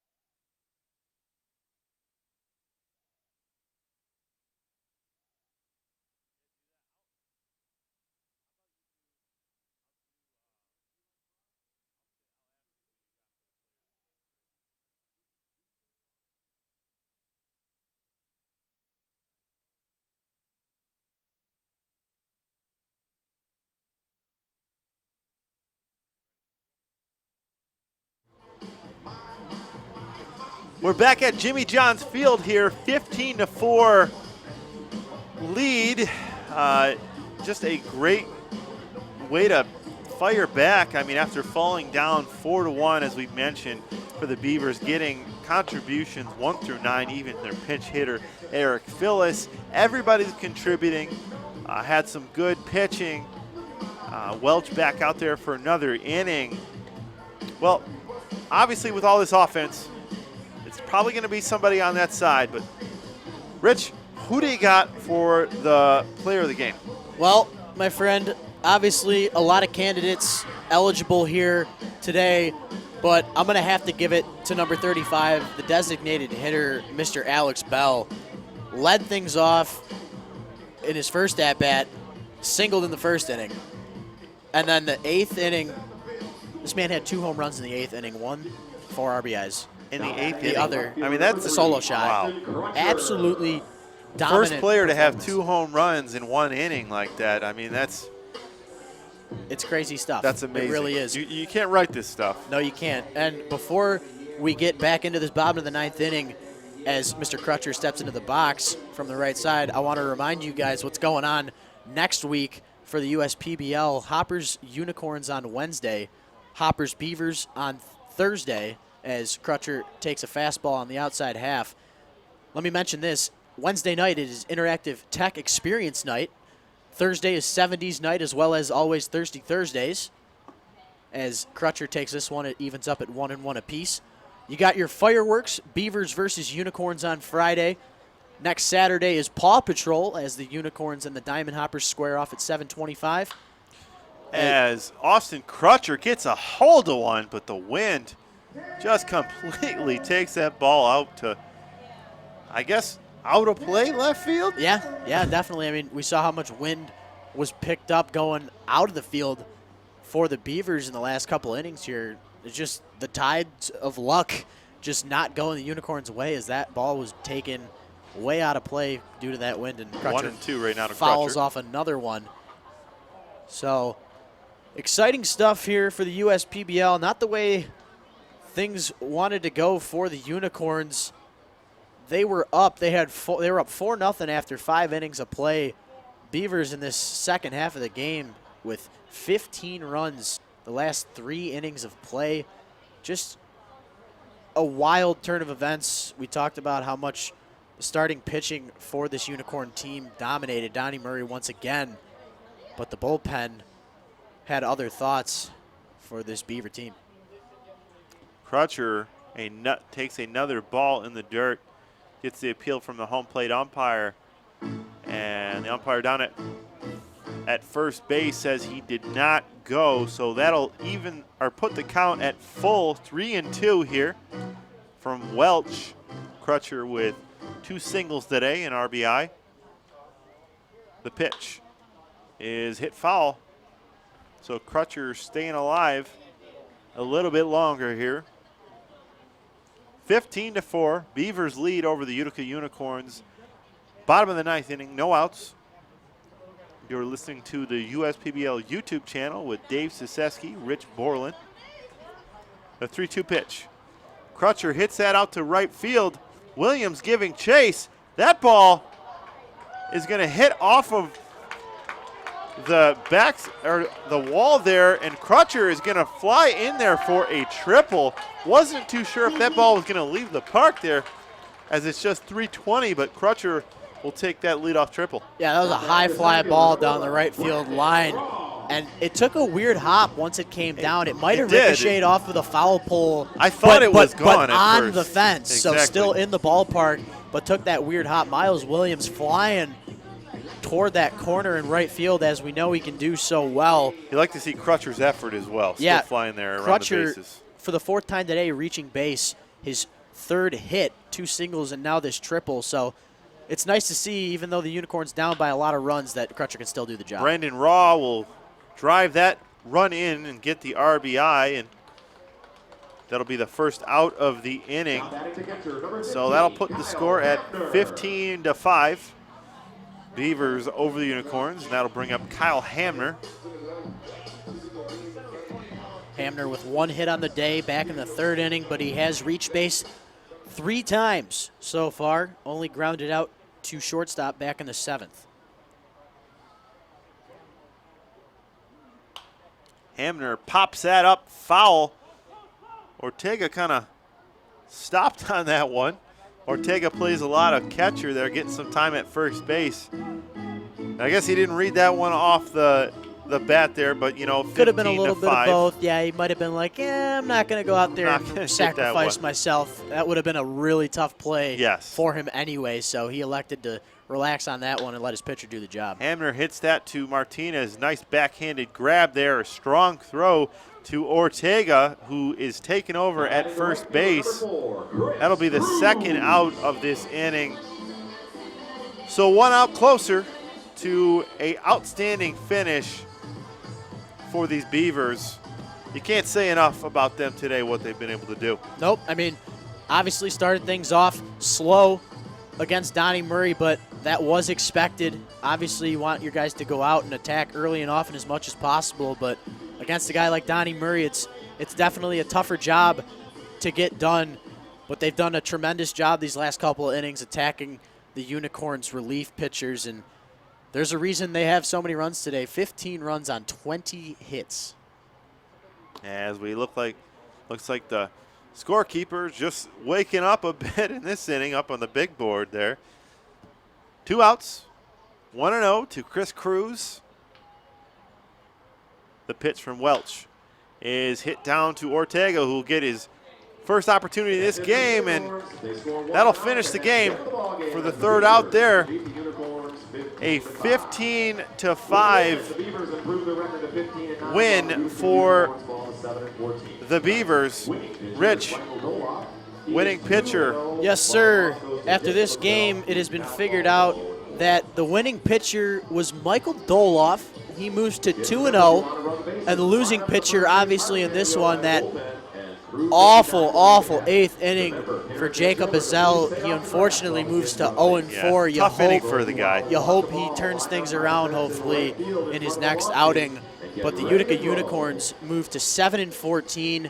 The Birmingham Bloomfield Beavers move to 15-9. Alex Bell, the spark plug of the game, going 3 for 5, 2 home runs, one of the Grand Slam variety, with 5 RBIs. Have a day, Mr. Bell. Yeah, just a great performance by them after falling behind 4-1. 12 runs, as we mentioned, back in the 8th inning there. I mean, just, you can't say enough. Right when you think you got the game all wrapped up here, your bullpen comes in, tries to get some more innings there. I mean, I guess on the other side of it, you have to take the positive. Donnie Murray, another good start for him, Rich. Yeah, I mean, Donnie Murray goes 5.1 innings, gives up only 2 hits, 1 walk, 9 strikeouts, facing 18 batters. So he struck out half the guys that he faced. I mean, he had 13 strikeouts in his no-hitter outing, 9 here today. But after Donnie Murray came in, Mr. Elmore came in to face 1 batter for a situational outing, ends up walking him. Gill comes in after him, gives up 1 hit, pitches .2 innings, facing 2 batters. Aker comes in, throws an inning of relief, does a decent job, striking out 3, did give up the 1 run, faced 4 batters. Azell, like we said, the outing that you would least like to have. .1 innings pitched, gave up 8 hits, 8 earned runs, facing 9 batters. He only retired 1. Cody Simpson after that faced 7, gave up 5 hits on 4 runs on 5 hits himself. Gustin, 2 runs on 3 hits. Obviously, story here today. Phenomenal starting pitching from this Unicorn starter, as we'd expect, but the bullpen just falling out of it from underneath it. And on the other side with the Beavers, mentioned earlier, Randy Wynn went 4 innings, gave up 7 hits, 2 earned runs, 4 strikeouts, faced 20 batters. A good outing. Obviously probably wanted to go another inning or 2, but the bullpen for this Beaver team shutting the door, pulling the curtain, you name it. Buchanan pitched an inning, 2 hits, 2 runs, facing 7 batters. Kimber pitched an inning of relief, 2 walks, faced 4 batters, no runs. And then the winner today, Mr. Doloff, Michael Doloff, pitched an inning of relief, 1 hit, facing 5 batters. Efficient job there. And then Welch coming in for 2 innings of relief to close the door, gave up only 1 hit in 2 innings, 1 run, 7 batters faced. So another beautiful day for baseball on Lancelot's birthday. The Unicorns thought they had it pulled out for the Unicorn today, but the Beavers turning it around in the later innings. In the end, the Unicorns lose this one. They move to 7-13. Your final here today is 15-5. The Beavers take this one. Dave, any last thoughts? Yeah, join us again, me and Rich, on the call again for Wednesday and Thursday. Wednesday, Eastside Diamond Hoppers will take on these Utica Unicorns. So a chance for them to get back on the winning side for the Unicorns. So it'll be a good game. First pitch at 7:25. 7:25. Unicorns play 4 games next weekend. So another thing we're going to have to pay attention for this pitching. Coach Greg Grawl wanted to get some guys some work later Obviously, there's a reason for that with 4 games coming up this next week. There's going to have to be a lot of arms used, so a lot of guys are going to have to be ready to step up and rise to the occasion, as they're going to try and have to bring that record back closer to 500, as they're now 7-14, as we mentioned. Beavers 15-9. Beavers showing quite a bit of talent so far throughout this season. Nick Wilson, one of the highlights. Obviously, he's missed a couple of games due to that day-to-day issue with his groin or hip, whichever it is. Hopefully it's just a resting situation. But as mentioned, our next game, 7:25 p.m., Dave and myself on the call. Interactive tech experience night as the Hoppers face off against the Utica Unicorns in a redemption try on Wednesday. Dave, any more final thoughts here? Well, 15-5 Beavers win over the Utica Unicorns. Dave Siseski, Rich Borland on the call, just saying good night. Thanks for joining us from Jimmy John's Field. You're listening to the USPBL YouTube channel. Good morning, Trent.